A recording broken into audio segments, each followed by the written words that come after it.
Hello viewers, welcome to व्याख्या EDU. इस video में हम बात करने वाले हैं आज क्लास 10th के मैथमेटिक्स सब्जेक्ट के बारे में। और यहाँ पे जो मैं पढ़ाने वाला हूँ वो आपको चैप्टर फर्स्ट है जो कि रियल नंबर्स है, राइट, जिसे हम कहते हैं वास्तविक संख्या है। तो इस वीडियो में जो मैं आपको बताने वाला हूँ पूरा चैप्टर डिटेल में बताने वाला हूँ। जो जो आपको पढ़ना है वो स्क्रीन पर आप देख सकते हैं। ये सिलेबस है आपका जो रिवाइज सिलेबस है, और जो नहीं पढ़ना है वो भी आप देख सकते हैं कि क्या नहीं पढ़ना है। बट मैं यहाँ पे जो है आपको सारा कुछ बताने वाला हूँ, ठीक है। तो जो सिर्फ आपके सिलेबस में है तो उसी के अकॉर्डिंग जो है आप यहाँ से इन्फॉर्मेशन को लेंगे, राइट।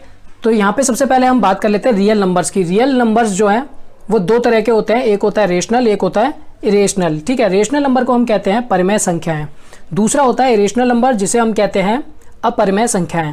सबसे पहले हम इन दोनों के बारे में समझेंगे, ठीक है। और इसमें मैं आपको बताऊंगा कि कैसे आप आइडेंटिफाई करें कि कौन सा रेशनल नंबर है, कौन सा रेशनल नंबर नहीं है, ठीक है। इसमें जो है मैं आपको जो बताने वाला हूँ वो यूक्लिड डिवीजन एल्गोरिथम भी बताने वाला हूँ। यहाँ पे हम ये भी देखेंगे इस वीडियो में कि आप कैसे जो है एलसीएम और एचसीएफ आसानी से निकाल सकते हैं। और साथ ही साथ मैं उसमें जो है आपको ट्रिक भी बताने वाला हूँ जिसमें आप एचसीएफ और एलसीएम जो है आसानी से निकाल पाएंगे और अपने आंसर को जो है वेरीफाई भी कर पाएंगे। डेसिमल, एक्सपेंशन, रिकरिंग और नॉन रिकरिंग के बारे में बताया जाएगा यहाँ पर, और टर्मिनेटिंग डेसिमल्स और नॉन टर्मिनेटिंग जो होते हैं उनके बारे में बताया जाएगा आखिर ये क्या है, राइट। तो चलिए सबसे पहले स्टार्ट करते हैं रेशनल नंबर से। रेशनल नंबर परिमेय संख्या होता है। रेशनल नंबर वो नंबर्स होते हैं जिसे हम P/Q के रूप में लिख सकते हैं, राइट। और यहाँ पे जो है ये आपको जरूर ध्यान रखना है कि Q जो है वो 0 नहीं होना चाहिए, राइट, क्योंकि 0 से हम किसी भी संख्या को डिवाइड नहीं कर सकते हैं, राइट। उसका मतलब होता है अपरिभाषित या नॉट डिफाइंड, राइट। तो इसलिए ये कंडीशन जो है आपको ध्यान रखनी है। रेशनल नंबर को हम P/Q के रूप में लिखते हैं, जैसे कि P/Q का मतलब है फ्रैक्शन के रूप में, जैसे कि 1/2, राइट। तो ये जो हमारा क्या है रेशनल नंबर है। अब यहाँ पे ये देख पाएंगे दोनों ही रेशनल नंबर है, ठीक है, क्योंकि 2 को हम ऐसे भी लिख सकते हैं 2/1, राइट। तो ये जो हो गया हमारा एक इसका रूप हो गया कि किस तरह हम इसे दर्शाते हैं। अब यहाँ पे जो है मैं आपको बताने वाला हूँ कि रेशनल नंबर को जो है आप कैसे आइडेंटिफाई करेंगे, राइट। तो आइडेंटिफाई करने के लिए आपको दो चीज़ें ध्यान रखनी होंगी, जो कि है एक तो वो जो है टर्मिनेटिंग होना चाहिए, यानी कि जब भी आप इस तरह लिखते हैं तो वो पूरा का पूरा जो है डिवाइड हो जाना चाहिए। जैसे कि मैं आपको बताता हूँ 1 को अगर हम 2 से डिवाइड करते हैं तो इसी तरह आप करेंगे, ठीक है। 0 हम यहाँ लेंगे और पॉइंट लेंगे क्योंकि यहाँ पे हमारे पास 0 आ जाए। फिर उसके बाद हम 2 से 5 टाइम करेंगे तो ये हो जाएगा 10। तो यहाँ पे क्या आ जाएगा हमारा 0, ठीक है। तो ये जो हो गया यानी पूरा पूरा जो कट जाता है इसे हम कहते हैं टर्मिनेटिंग। तो ये जो है आपको समझ में आ गया होगा। टर्मिनेटिंग का मतलब है after a definite decimal expansion, यानी कि कुछ डेसिमल के बाद जो है वो पूरा पूरा कट जाता है, ठीक है। तो इसे हम कहते हैं टर्मिनेटिंग। एक तो वो जो नंबर है या फ्रैक्शन है वो क्या होना चाहिए हमारा, वो होना चाहिए टर्मिनेटिंग, यानी कि वो पूरा पूरा कट जाना चाहिए। दूसरी बात जो है ध्यान रखनी है वो आपको ध्यान रखनी है नॉन टर्मिनेटिंग अगर है, अगर मान लीजिए वो कटता नहीं है पूरा पूरा, तो क्या होता है वहाँ रिपीट होता है। जैसे कि मैं अगर आपको बोलता हूँ, जैसे कि अगर हम रेशनल नंबर को किस फॉर्म में लिखते हैं, इस फॉर्म में लिखते हैं, ठीक है, P/Q के रूप में। अब यहाँ पे क्या है कि 1 को मैं अगर डिवाइड करता हूँ 3 से, ठीक है, तो इसे मैं अगर 3 से डिवाइड करूँगा तो क्या करेंगे हम 0 पॉइंट लेंगे, ये आ जाएगा। फिर हम किससे करेंगे डिवाइड 3 से, तो यहाँ आ जाएगा 9, तो कितना बचेगा 1। अब क्या होगा ये बार बार रिपीट होगा, यहाँ पे दोबारा से 0 लेंगे, यहाँ पे 3, 9, ठीक है, तो ये 1, यानी कि अब ये क्या है रिपीट होता जाएगा, 10 और 9 का कॉम्बिनेशन आता जाएगा और यहाँ पे 3, 3, 3 जो है वो बढ़ता जाएगा, ठीक है। तो इस तरह के जो होते हैं फ्रैक्शंस वो क्या होते हैं हमारे नॉन टर्मिनेटिंग बट रिपीटिंग, ठीक है। यहाँ रिपीट क्या हो रहा है 3 हो रहा है। और इसको हम किस तरह लिखते हैं, इसको जो लिखने का तरीका होता है वो होता है इस तरह, 1/3 जो होगा वो होगा 0.3 और 3, 3, 3 यानी इस तरह होगा। तो इसे हम लिखते हैं 0.3 की और यहाँ पे बार लगाते हैं, ठीक है। इसका मतलब होता है वो रिपीट कर रहा है।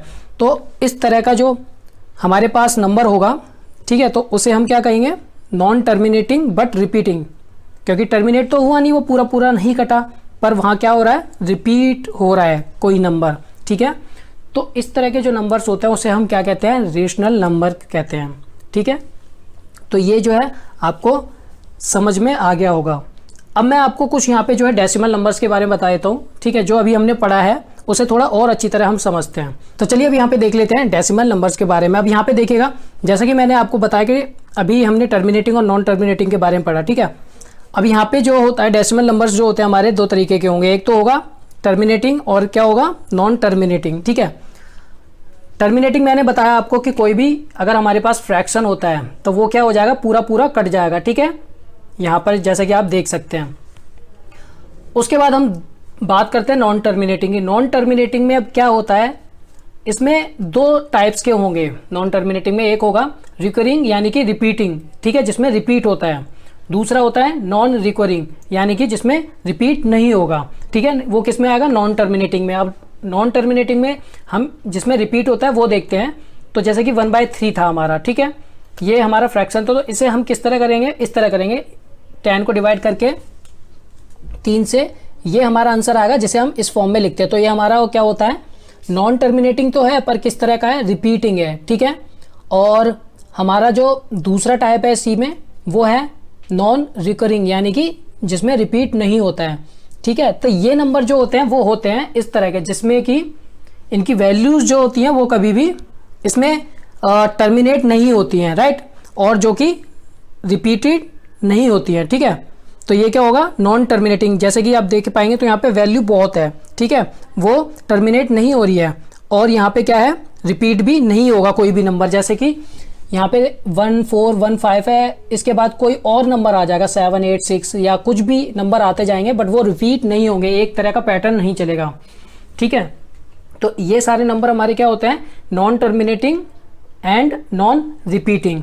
ठीक है, अब यहाँ पे जैसे कि पाई है, पाई की वैल्यू जो हम लेते हैं 3.14 ये लेते हैं। ठीक है, 3.14 इतना लेते हैं। इसके आगे इसलिए नहीं लेते हैं क्योंकि इसकी वैल्यू जो है काफ़ी ज़्यादा बड़ी है। आप स्क्रीन पे देखेंगे तो यहाँ पे देखिए इतनी बड़ी जो है पाई की वैल्यू होती है। ठीक है, तो इतना हम नहीं ले सकते किसी भी इक्वेशन में या किसी भी सवाल को करने के लिए, इसलिए हम उसे जो है इतना अप्रोक्स मान के चलते हैं, राइट। इसी तरह √2 या √3 कोई भी जो भी हमारे पास अंडर रूट के अंदर कोई भी नंबर होता है वो प्राइम नंबर होगा, तो वो हमारा किस तरह का होगा, non recurring and non terminating, right. तो चलिए अब बात करते हैं इरेशनल नंबर की। अभी हमने देखा रेशनल नंबर, और रेशनल नंबर में मैंने आपको दो बातें बताई थी जो ये आपको ध्यान रखनी है आइडेंटिफाई करने के लिए। रेशनल नंबर वो नंबर होता है जिसमें क्या होना चाहिए, टर्मिनेटिंग होना चाहिए, ठीक है, या तो वो टर्मिनेट करना चाहिए। जैसे कि 1/2 जो मैंने आपको बताया था, अगर 1 को हम डिवाइड करेंगे 2 से तो ये पूरा पूरा हमारा डिवाइड हो जाता है, ठीक है, और ये क्या होता है, टर्मिनेटिंग होता है। दूसरा बताया था या तो वो टर्मिनेटिंग होना चाहिए, या दूसरा है नॉन टर्मिनेटिंग के साथ साथ वो क्या होना चाहिए, रिपीटिंग होना चाहिए, ठीक है। नॉन टर्मिनेट है यानी कि टर्मिनेट नहीं होता है, अगर वो टर्मिनेट नहीं होता है तो वो क्या होना चाहिए, रिपीटिंग होना चाहिए, ठीक है, यहाँ पे रिपीट करना चाहिए, तो वो हम क्या कहेंगे, उसे रेशनल नंबर कहेंगे, वो हमारा परमेय संख्या होगा, ठीक है। मैं आशा करता हूँ ये समझ में आ गया होगा। अगर समझ में आ गया लाइक जरूर करें अभी जल्द से जल्द, और शेयर जरूर करें इस वीडियो को अपने सभी फ्रेंड्स और जो भी आपके क्लासमेट्स हैं उनके साथ, जिससे कि चैप्टर जो अच्छी तरह समझ में आ जाएगा। कमेंट करके आप बता सकते हैं जो भी आप पूछना चाहते हैं, जो समझ में नहीं आया वो जरूर कमेंट करके बताइए। अब हम बात करते हैं अगला, जो कि है इरेशनल नंबर, ठीक है। अब इसे ध्यान से समझना है आपको। इरेशनल नंबर क्या होता है, इरेशनल नंबर जो होता है वो क्या होगा, उसके लिए आइडेंटिफाई करने के लिए यही आपको जो मैंने अभी बात बताई है, इसमें से आपको ध्यान रखना होगा कि non terminating and non repeating जो होते हैं वही हमारे क्या होते हैं, इरेशनल नंबर होते हैं। यानी परमेय संख्या वो होंगी जो नॉन टर्मिनेटिंग कैटेगरी में आए और नॉन रिपीटिंग के अंदर आए, ठीक है। नॉन रिपीटिंग और नॉन टर्मिनेटिंग का मतलब मैंने आपको बता दिया है। एक तो वो टर्मिनेट नहीं होना चाहिए, उसकी जो कैलकुलेशन आगे तक चलती रहनी चाहिए, है ना, उसका जो है वो ख़त्म नहीं होती है वैल्यू। और क्या होना चाहिए उसमें, नॉन रिकरिंग यानी कि रिपीट भी नहीं होना चाहिए कोई नंबर, वो अलग अलग नंबर आते जाएंगे और ख़त्म भी नहीं होंगे, तो उन्हें हम क्या कहते हैं, इरेशनल नंबर यानी अपरिमेय संख्याएं, राइट। तो √p की फॉर्म में जो इतनी भी संख्याएं होती हैं, और यहाँ पे p जो है वो क्या है, प्राइम नंबर, तो ये सारे क्या होंगे हमारे इरेशनल नंबर। अब बात करते हैं रियल नंबर्स की। जैसा कि रियल नंबर मैंने बताया था आपको कि ये रेशनल नंबर और इरेशनल नंबर होता है। अब यहाँ ध्यान दीजिए, रेशनल नंबर मैंने आपको बताया कि p/q के रूप में लिखा जाता है। अब ये देखिए कोई भी नंबर जो होगा, चाहे वो नेचुरल नंबर हो 1 2 3 4 5 6 7 या सो ऑन, ठीक है, होल नंबर हो जिसके अंदर क्या आ जाता है, 0 भी आ जाता है और साथ में नेचुरल नंबर भी आते हैं, इंटीजर्स, ये even number, odd number, prime number, composite number, ये सभी क्या है एक तरह से नंबर, क्योंकि हर नंबर के नीचे जो है हम क्या लगा सकते हैं, 1 लगा सकते हैं, है ना। जैसे कि अगर मैं कोई भी बात करता हूँ 5, तो ये हो सकता है, तो ये क्या हो जाएगा, रेशनल नंबर ही। तो सारे नंबर्स क्या होते हैं, हमारे रेशनल नंबर होते हैं। तो इसीलिए जो है हमारे जो सभी नंबर्स हैं वो क्या है, रियल नंबर कहलाते हैं, ठीक है, क्योंकि रेशनल नंबर के अंदर क्या आ जाते हैं, ये सारे नंबर्स आ जाते हैं, राइट। तो ये जो है आपको बात जो है ध्यान रखनी है पूरी। अब नेचुरल नंबर आपको पता ही है, प्राकृतिक संख्याएं होती हैं, जिसके अंदर जो संख्याएं आती हैं वो 1 से स्टार्ट होती हैं और पॉजिटिव की तरफ चलती जाती हैं इन्फिनिटी तक, ठीक है। होल नंबर जो होते हैं, इसे कैसे समझेंगे और याद रखेंगे, इसे हिंदी में हम पूर्ण संख्या कहते हैं। अब जैसे कि नेचुरल नंबर के साथ क्या आ गया, 0, इसे कैसे याद रखेंगे, होल यानी छेद, यानी 0, है ना, छेद की तरह। तो इसलिए 0 आ जाएगा होल नंबर में, इसलिए ये क्या होगा, हमारा पूर्ण संख्या है, ठीक है, जिसमें 0 आ जाएगा किसके साथ, नेचुरल नंबर के साथ। उसके बाद है इंटीजर्स। इंटीजर्स जो होता है वो होता है हिंदी में पूर्णांक। अब इसके अंदर क्या क्या नंबर आते हैं, ये इसके अंदर 0 भी आता है, प्लस के सारे नंबर आते हैं, यानी ये क्या थे, 1 से जो स्टार्ट होते हैं प्लस में, वो नेचुरल नंबर। तो नेचुरल नंबर भी आते हैं, 0 भी आते हैं, और माइनस की तरफ भी जो है हमारे सारे नंबर्स आएंगे, ठीक है। माइनस के साइड वाले सारे नंबर माइनस के हो गए, प्लस के हो गए और 0 भी हो गया। तो ये क्या हो गया हमारा इंटीजर्स, जिसमें प्लस वाले जो नंबर्स होते हैं, यानी जो नेचुरल नंबर होंगे उन्हें क्या कहेंगे हम, पॉजिटिव इंटीजर, और जो नेगेटिव की तरफ रहेंगे उन्हें क्या कहेंगे हम, नेगेटिव इंटीजर्स, राइट।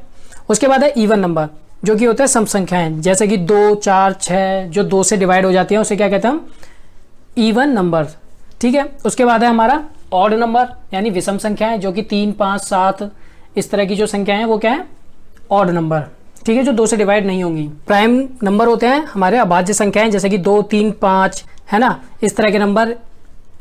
जो नंबर खुद से या फिर 1 से डिवाइड होते हैं उन्हें क्या कहते हैं हम, प्राइम नंबर, ठीक है। जैसे 2 है, 2 एक ऐसा इवन नंबर है जो प्राइम नंबर भी है, ठीक है, ये एक इवन नंबर है जो खुद प्राइम नंबर है, यानी कि 2 जो है वो 1 से डिवाइड होगा या फिर 2 से डिवाइड होगा और किसी नंबर से डिवाइड नहीं होगा। इसी ऐसे ही 3 जो है 1 से होगा या फिर खुद 3 से होगा, राइट। तो ये सारे नंबर क्या होते हैं, हमारे प्राइम नंबर। कंपोजिट नंबर जो होते हैं भाज्य संख्या है, 4, 6, 8, यानी कि जो अपने आप से भी तो होते हैं और अपने के साथ साथ जो है 1 से भी होगा और किसी और से भी होगा, ठीक है, यानी अपने के सिवा किसी और संख्या से भी डिविजिबल होते हैं, ठीक है।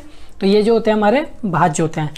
अब इसके बाद जो है हम देखेंगे एलसीएम और एचसीएफ कैसे निकालते हैं। हाँ, तो अब हम बात करने वाले हैं यूक्लिड डिवीजन एल्गोरिथम के बारे में, ठीक है। अब इसमें जो है सबसे पहले आपको मैं ये बता देता हूँ कि इसमें जो है किस तरह जो है आपको इसे प्रेजेंट करना होता है, राइट।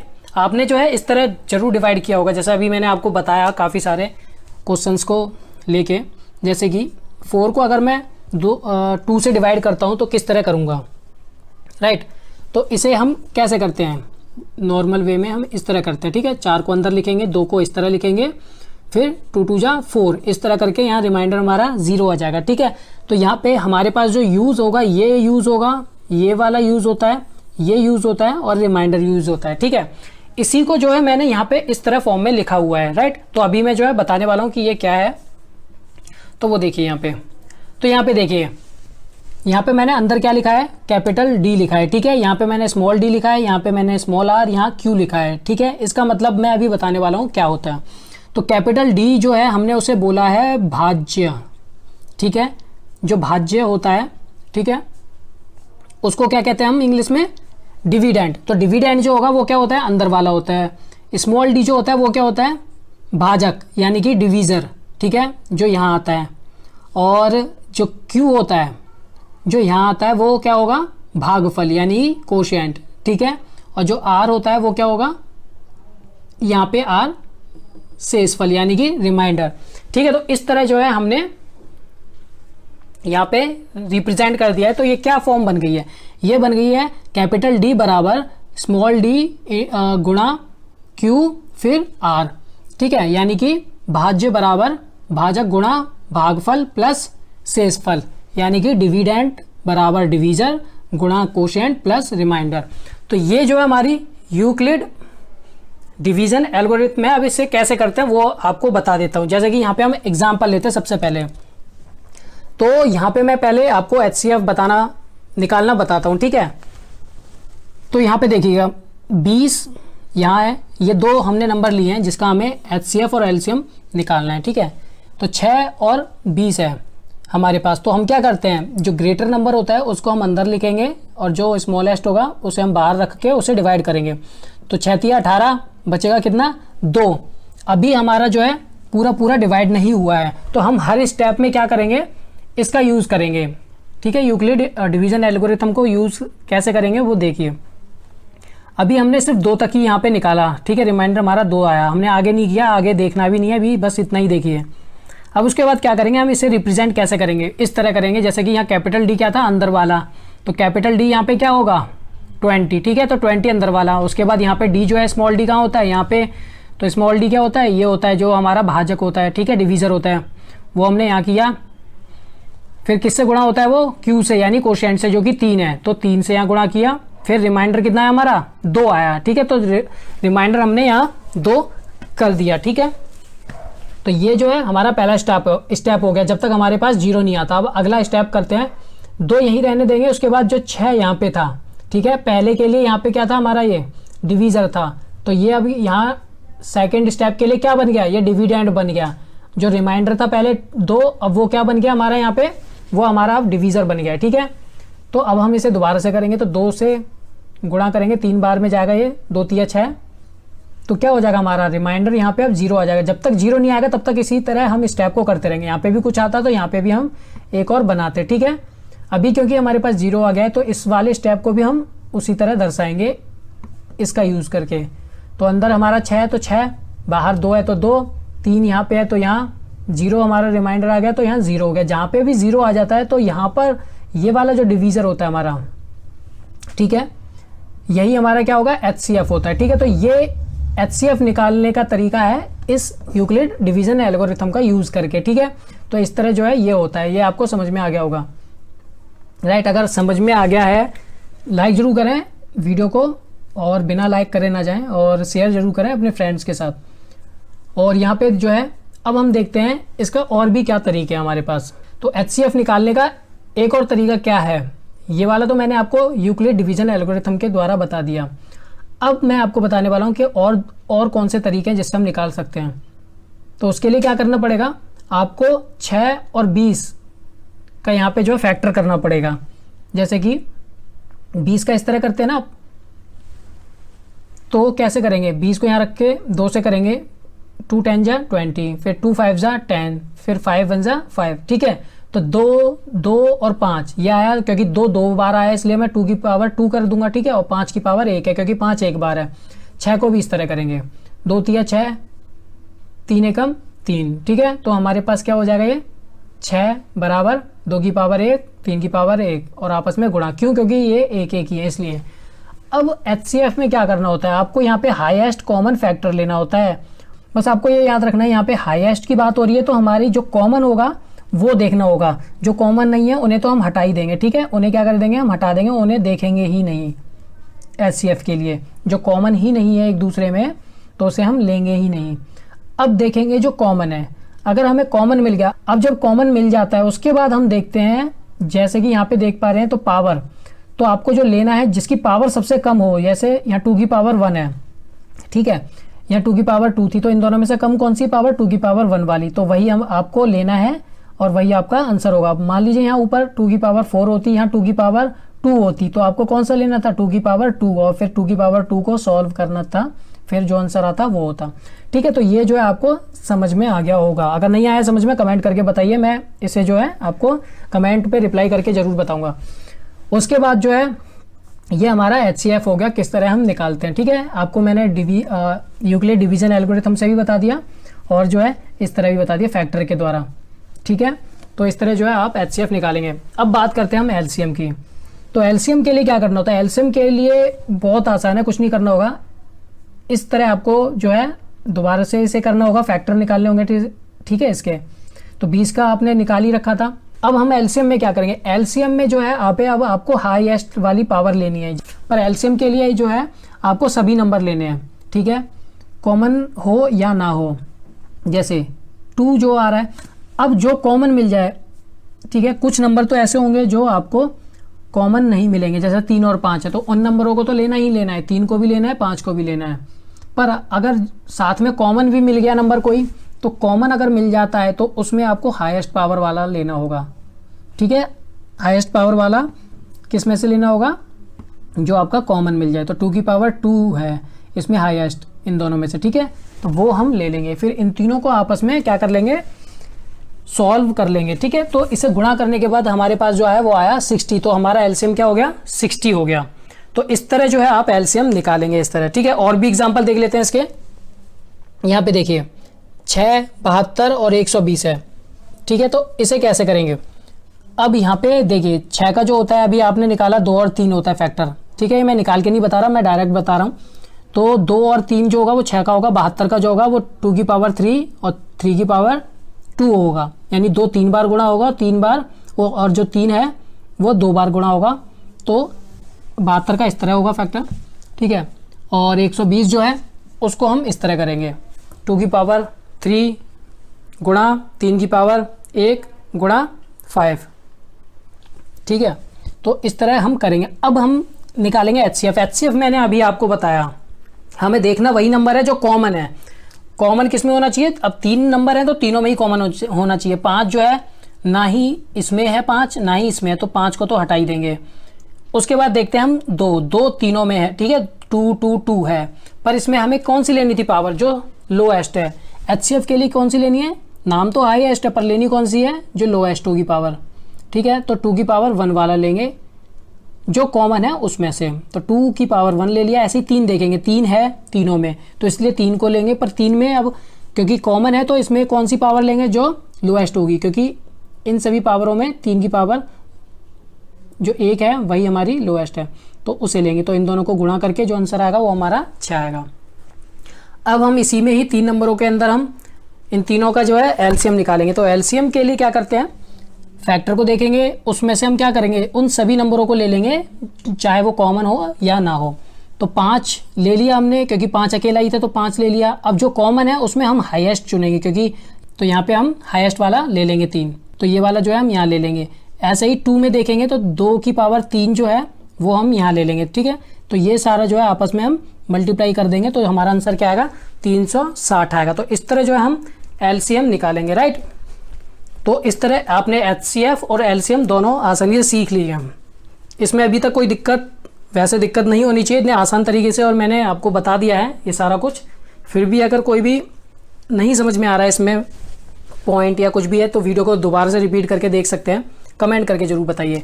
अब इसकी जो है आसान तरीके से मैं ट्रिक बताने वाला हूँ, जिससे कि जो है आप इसे समझ सकते हैं और वेरीफाई कर सकते हैं अपने आंसर को पेपर के टाइम पे। अब यहाँ पे मैं पहले बताता हूँ आपको एचसीएफ, उसके बाद बताऊँगा एलसीएम। ठीक है, मैं यहाँ पे ये 2 नंबर है हमारे पास, 6 और 20। अब मान लीजिए क्वेश्चन में पूछता है 6 और 20 का जो है आपको एचसीएफ निकालना है। जैसे अभी हमने निकाला था 6 और 20 का, 6 और 20 का हमारा एचसीएफ आया था 2। अब यहाँ से ट्रिक से कैसे निकालेंगे, तो इसके लिए क्या करना होगा, 6 और 20 को एक साथ रख के करिए ऐसे। ठीक है, तो जब इसे करेंगे तो 2 3 6, 2 10 जा 20 ये हो जाएगा। अब ये जब तक करेंगे जब तक कि कोई ऐसा नंबर ना मिल जाए हमें जिससे कि वो दोनों ही कॉमनली कट जाए। ठीक है, अब क्योंकि जैसे 6 और 20 था वो 2 से तो कट रहे थे ना, यानी 2 से वो दोनों ही नंबर कट रहे थे। ठीक है, इसलिए हम अगले स्टेप पे गए। अब क्या है, 3 और 10, कोई भी ऐसा हमारे पास अभी नंबर नहीं है जो कि इन दोनों को ही काट सके, 3 को और 10 को, है ना। तो हम क्या करेंगे, उसी वक्त हम वहीं यहाँ पे रुक जाएंगे जहाँ पे हमें कोई भी नहीं मिलेगा ना कटने के लिए, कोई भी नंबर कॉमन नंबर नहीं मिलेगा जो इनको काट सके। तो हम क्या करेंगे, वहीं रुक जाएंगे और जो बचेगा हमारे पास उन सबको आपस में मल्टीप्लाई कर लेंगे यहाँ पे। तो यहाँ पे अकेला 2 ही है, तो हमारा आंसर क्या होगा, एचसीएफ 2 होगा। ठीक है, तो देखो कितनी जल्दी जो है आप निकाल पाएंगे ऐसे। अब जैसे ये था 6, 72 और 120, इसी का हम जो है इसी ट्रिक से निकाल के देखते हैं। तो हम क्या करेंगे, 6, 72, 120 को 2 से करेंगे पहले डिवाइड, 2 3 जा 6, फिर 36 टाइम्स जाएगा ये 72, फिर 60 टाइम्स 60 टाइम्स जो है 120 चला जाएगा। ठीक है, तो ये जो है 2 से कट रहे थे तीनों। उसके बाद हम देखेंगे क्या ये किसी नंबर से कट रहे हैं, हाँ ये कटते हैं, 3 से कट जाते हैं, है ना। 3 1 जा 3 और 12 टाइम्स जो है 12 टाइम्स जो है 36 कट जाएगा और 20 टाइम्स जो है 60 कट जाएगा, राइट। तो जो है ये कट जाएगा हमारा 3 से। उसके बाद क्या करेंगे हम, ये लास्ट वाले स्टेप को देखेंगे। तो यहाँ पे आप देखिए क्या 1, 12 और 20 ये किसी नंबर से एक साथ कट रहे हैं? नहीं कटेंगे, है ना। इनमें जो है कोई भी ऐसा नंबर नहीं है जो इन तीनों को आपस में काट दे। तो हम क्या करेंगे, यहीं पे रुक जाएंगे। तो अब जो बचे हमारे पास 2 और 3 बचा हमारे पास, क्या बचा, 2 और 3। तो अब हम इन्हीं को आपस में मल्टीप्लाई कर लेंगे, है ना। तो 2 तिया 6, तो हमारा आंसर क्या आएगा 6, जो कि अभी हमने निकाला था। HCF क्या था 6, राइट। तो इस तरह जो है आप HCF निकाल सकते हैं। अब देखते हैं LCM कैसे निकालना है। तो LCM का एक ही फंड है, उन सभी नंबरों को जो है, जितने भी नंबर्स हैं आपके पास, मैं सिर्फ अभी ये 6 और 20 वाला एग्जांपल लेके बताता हूँ। ये 3 वाला आप खुद कोशिश करिए निकालने की, ठीक है। और चेक कीजिए क्या 360 आया या नहीं आया। तो 6 और 20 को जो है, 6 और 20 को लेते हैं। तो 6, 20 को इसी तरह हम करेंगे, काटते जाएंगे, ठीक है। इसमें जो है हम काटते जाएंगे, जब ये पूरा कट जाएगा, राइट, तो उसके बाद क्या करेंगे, इधर वाले सारे नंबरों को जो है हम आपस में मल्टीप्लाई कर लेंगे। और जो मल्टीप्लाई करने के बाद आएगा वो हमारा क्या होगा, आंसर होगा, राइट। अब यहाँ पे हम नहीं रुके, जैसे कि यहाँ पे 1 था और 5 था, तो ये जो है अलग अलग नंबरों से कटता है ना। 3 और 5 है वो भी अलग से। तो 3 से पहले 3 को काट लिया, फिर 5 से हमने 5 को काट लिया। फिर जो कटने के बाद जो हमारा आएगा, ये जब तक काटना है जब तक यहाँ लास्ट में 1 1 ना आ जाए। फिर लास्ट में जो ये सारे नंबर होंगे इनको मल्टीप्लाई करके जो है गुणा करके इसका आंसर दे देंगे। तो LCM जो है इस तरह आसानी से निकाल सकते हैं। मान लीजिए कहाँ काम आएगा, ये काम जब आएगा, जैसे मान लीजिए आपने पेपर में पूछा गया इसके द्वारा आपको जो है निकाल के बताना है, तो आपने इस तरह दिखाया, लास्ट में आंसर आपको चेक करना है। तो इस तरह जो है आप चेक कर सकते हैं अपने आंसर्स को, राइट। तो इस तरह जो है ये आप कर सकते हैं। तो चलिए अब हम बात करने वाले हैं प्रूफ वाले क्वेश्चंस को करने के लिए, ठीक है। तो चलिए अब हम यहाँ पे क्वेश्चंस देखते हैं जो प्रूफ वाले होते हैं, किस तरह आपको जो है करना है। ये क्वेश्चन जो है काफ़ी बार आ चुका है और ये बार बार भी आता है आपके बोर्ड एग्जाम में, ठीक है। जैसे कि √2, √3, √5 या मान लीजिए √p, ठीक है। ये जो है एक इरेशनल नंबर है, ये हमें जो है प्रूफ करने के लिए आता है। तो इसे कैसे करेंगे आप, ये जो है मैं अब बताने वाला हूँ आपको, इसे ध्यान से समझिए। इसमें कुछ नहीं करना, बस स्टेप्स हैं वो आपको ध्यान रखने हैं, ठीक है, किस तरह जो है आपको करना होगा। फिर उसके बाद जो है मैं आपको ये भी बताऊँगा कि ये तो मैं पहले आपको नॉर्मल वाला बता देता हूँ, उसके बाद जो है मैं आपको बताऊंगा कि जैसे कि 5 माइनस √3 ये वाला भी कैसे होगा, ठीक है। तो इसे भी हम अभी देखने वाले हैं। तो इरेशनल नंबर मैंने आपको बता दिया ही है अभी, ठीक है, कि वो कैसे हम पहचानते हैं। इरेशनल नंबर वो होते हैं जो नॉन टर्मिनेटिंग हो और नॉन रिपीटिंग हो, यानी कि एक तो वो टर्मिनेट भी ना हो, ठीक है, डिवाइड करते हैं तो वो पूरा पूरा नहीं कटता है। और दूसरी बात यह है कि उसमें कोई भी नंबर जो है नॉन रिपीटिंग होता है, यानी रिपीट भी नहीं होता है ना। जैसे कि पाई की वैल्यू हो गई, √2 की वैल्यू हो गई, ठीक है। तो जो कि मैं आपको पहले बता चुका हूँ। तो चलिए अब यहाँ पे हम NCERT का ये एग्जाम्पल देखते हैं, जो कि है एग्जाम्पल नंबर 9, राइट। जो कि है, इसमें बोला गया है कि प्रूफ करके बताइए कि √3 जो है ये एक जो है क्या है, इरेशनल नंबर है, ठीक है। ये जो है हमें प्रूफ करना है। एग्जाम्पल जो है आपका NCERT का 9, यहाँ से आपको पूरी लैंग्वेज वैसी देखनी है, बस मैं आपको यहाँ पे समझा देता हूँ, ठीक है। तो सबसे पहले हम क्या करेंगे, हमें प्रूव करने के लिए हमें उल्टा मानना होता है, ठीक है। तो एज्यूम करेंगे हम कि √3 जो है वो क्या है, एक रेशनल नंबर है। अब रेशनल नंबर आपको पता है कि रेशनल नंबर किस तरह का होता है, रेशनल नंबर होता है p/q के फॉर्म में का, ठीक है। यानी जो हम ऐसे फ्रैक्शन में या बट्टे में लिखते हैं ना, इसको हम क्या कहते हैं, रेशनल नंबर कहते हैं। यहाँ पे जो q है या नीचे की जो संख्या होती है वो 0 नहीं होनी चाहिए। तो हम क्या करेंगे, अगर हमने रेशनल नंबर माना है √3 को, तो हम इस तरह लिखेंगे ना, क्योंकि √3 जो है हमने बोला कि वो रेशनल नंबर है, तो हम इस फॉर्म में लिखेंगे, a/b के फॉर्म में लिख के उसे इक्वल कर देंगे, क्योंकि हमने माना है। यहाँ पे समझ में आ रही बात आपको, क्योंकि हमने जो है √3 जो है हमने कहा है कि ये हमने मान लिया कि रेशनल नंबर है, ठीक है, आया समझ में। तो √3 को बराबर किसके रखेंगे, रेशनल नंबर के रखेंगे ना। और रेशनल नंबर किस फॉर्म का होता है, वो होता है a/b, इस फॉर्म का। जब हम इस तरह लिख देंगे, उसके बाद क्या करेंगे हम, उसके बाद हम b को यहाँ मल्टीप्लाई करेंगे। ये मल्टीप्लाई करना आता ही होगा आपको, है ना। अरे ये x y है, अगर बराबर में 1/2 है, तो इसे हम कैसे करते हैं, ऐसे क्रॉस ही तो करते हैं ना इनको, ठीक है। तो हम क्या करेंगे, b को हम यहाँ पे √3 के साथ मल्टीप्लाई कर देंगे। तो b √3 है, यहाँ हो जाएगा। यहाँ पे क्या बचेगा, a बचेगा। वो मैंने बस उल्टा करके यहाँ लिख दिया है, a वाले साइड को इधर लिख दिया और जो यहाँ पे था वो मैंने यहाँ लिख दिया, ठीक है, कंफ्यूज नहीं होना है। अब इसके बाद क्या करते हैं हम, ये चीज़ करने के बाद यहाँ पे हम साथ के साथ ये भी अज्यूम करेंगे कि यहाँ पे जो ए और बी है वो क्या है, को प्राइम नंबर है। अब को प्राइम नंबर क्या होते हैं, को प्राइम नंबर वो नंबर होते हैं जिनका जो फैक्टर होता है वो कॉमन फैक्टर जो होता है वो एक ही होता है, यानी कि वो दोनों नंबर जो हैं वो सिर्फ एक से ही कटेंगे और किसी नंबर से नहीं कटेंगे, ठीक है। उनके बीच में कोई भी ऐसा नंबर नहीं होगा एक के सिवा जो दोनों नंबरों को जो है काटे, राइट। तो उसे हम क्या कहते हैं, को प्राइम नंबर कहते हैं, ठीक है। तो जैसे कि 7 और 5 है, अब 7 क्या है, उसमें सिर्फ 1 आएगा और 5 में भी 1 आएगा जो इन दोनों को काट सकता है, कॉमन है ना, 1 के सिवा और कोई नंबर तो नहीं है ना, तो वो को प्राइम होगा, ठीक है। तो अब हम क्या करेंगे, ये हमने एज्यूम कर लिया, एक तो हमने एज्यूम किया है कि ये एक रेशनल नंबर है और को प्राइम ए और बी को मान लिया है, ठीक है। इस रेशनल नंबर के अंदर जो आ रहे हैं ए और बी, उसे क्या बोला है हमने, को प्राइम नंबर है। अब क्या करेंगे, अब नेक्स्ट स्टेप जो होगा वो होगा हमारा, आपको इसी तरह करना है, अगर यहाँ √2 हो, √5 कुछ भी होता है तो इसी तरह स्टेप ये करना है, उसके बाद ये स्टेप करना है, उसके बाद ये स्टेप करना है जिसमें लिखना है आपको SBS का यहाँ पे मतलब है, ये मैंने शॉर्ट में लिख दिया है, स्क्वायर बोथ साइड, ठीक है। यानी कि दोनों तरफ क्या करेंगे हम, इन दोनों तरफ हम स्क्वायर कर देंगे। तो स्क्वायर करने के लिए ए का स्क्वायर करेंगे तो ए का स्क्वायर ऐसे लिखेंगे, यहाँ पे स्क्वायर करेंगे तो बी 2 बार गुणा होगा तो बी का स्क्वायर इस तरह आएगा। अंडर रूट का कोई भी नंबर अगर 2 बार गुणा होता है तो अंडर रूट हट जाता है, ठीक है। तो वो क्या हो जाएगा, 3 बच जाएगा। इससे क्या होता है, स्क्वायर रूट से ये कट जाता है तो क्या बचता है, ये होता है। अब ये क्यों बचता है ये भी देख लीजिए, 2 बार गुणा करने का मतलब होता है इसकी पावर 2, ठीक है।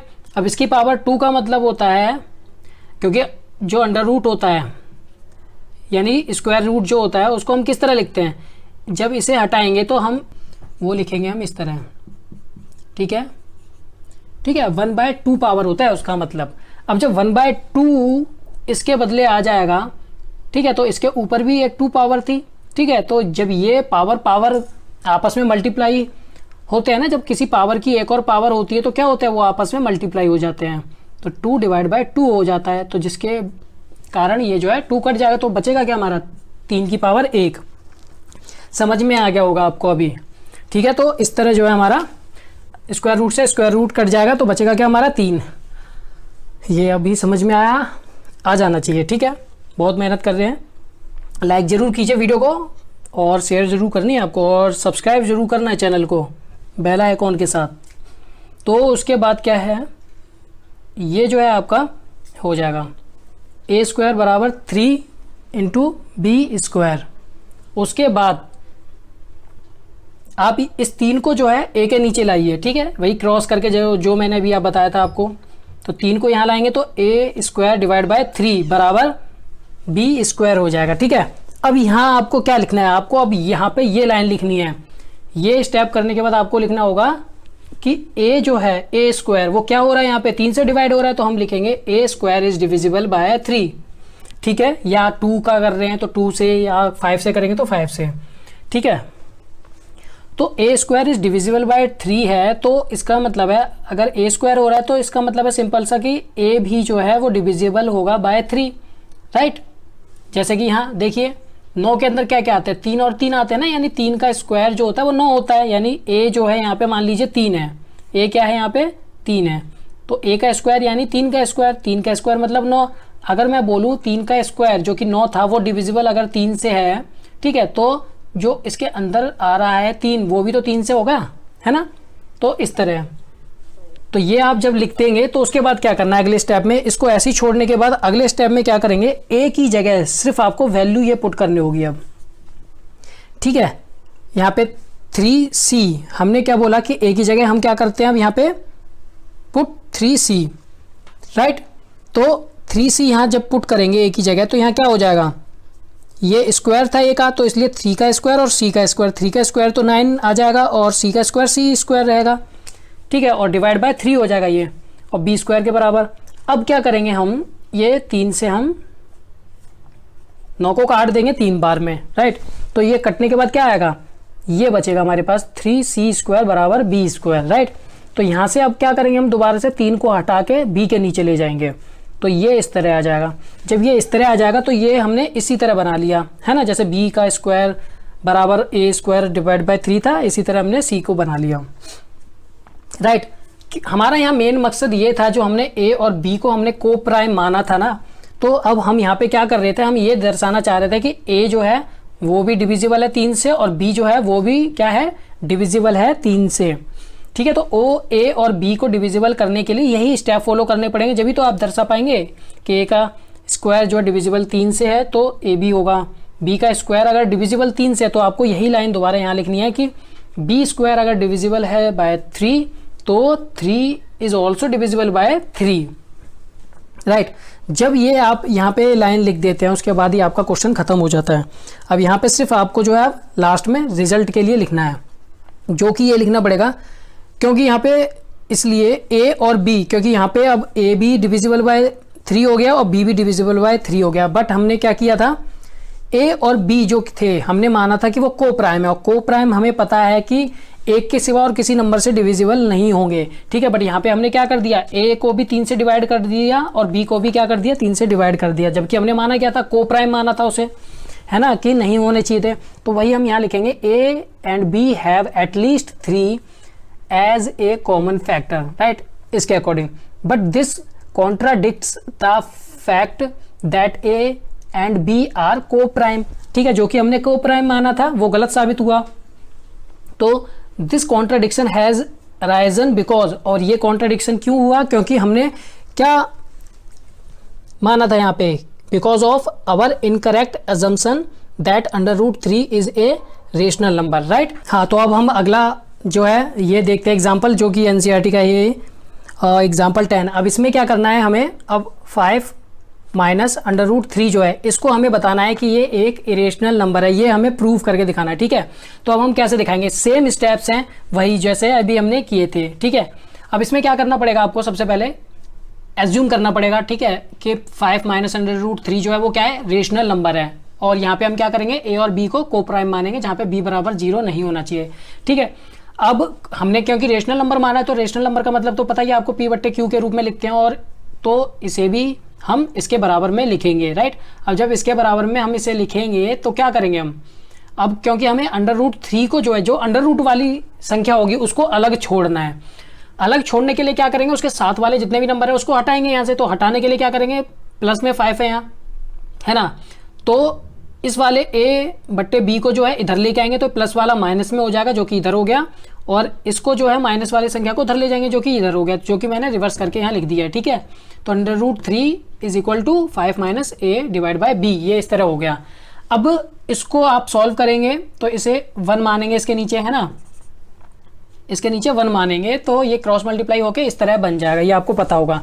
अब यहाँ ध्यान दीजिए, √3 जो है अभी हमने एक क्वेश्चन किया था पहले, इसमें हमने बताया था अंडर रूट वाले जितने भी नंबर होते हैं वो क्या होते हैं, हमारे इरेशनल होते हैं, ठीक है, जो जिसके अंदर जो है प्राइम नंबर अगर होता है तो, राइट। और यहाँ पे जो है रेशनल नंबर जो होता है वो इसके फॉर्म में होता है ना, ये भी एक रेशनल नंबर है जो नॉर्मल लिखा था, और ये क्या है, एक इरेशनल नंबर है। एक तो पहले यहीं से आप बता सकते हैं कंक्लूजन के तौर पे कि एक रेशनल नंबर और एक इरेशनल नंबर बराबर नहीं हो सकते, ठीक है। दूसरी बात यहाँ पे ये है कि A एंड B जो है are integers, we get 5 minus AB rational number and √3 जो है वो क्या है, एक इरेशनल नंबर है। So this contradiction has arisen because of our incorrect assumption that, कि जो हमने माना था अजम्पशन कि 5 अंडर रूट जो है, सॉरी यहाँ पे अंडर रूट लगा दिया मैंने, यहाँ पे 5 माइनस √3 जो है वो क्या है, एक रेशनल नंबर है। ये हमने क्या किया था, अज्यूम किया था, जो कि हमारा जो है गलत साबित हुआ। तो इसीलिए जो हम यहाँ पे जो है यही लाइन लिख के हम लिख देंगे कि जो 5 माइनस √3 जो है वो क्या है, एक इरेशनल नंबर है, ठीक है। तो इस तरह जो है ये सारे क्वेश्चंस जो है आप करेंगे। मैं आशा करता हूँ पूरा का पूरा जो है आपको समझ में आ गया होगा अच्छी तरह। अब यहाँ पे हमने वीडियो में जो है पूरा चैप्टर कवर कर दिया है। कोई भी अगर आपको लगता है कि ये चीज़ छूट गई है, कमेंट करके जरूर बताइए, लाइक जरूर कीजिए वीडियो को, शेयर जरूर करना है, सब्सक्राइब जरूर करें, राइट।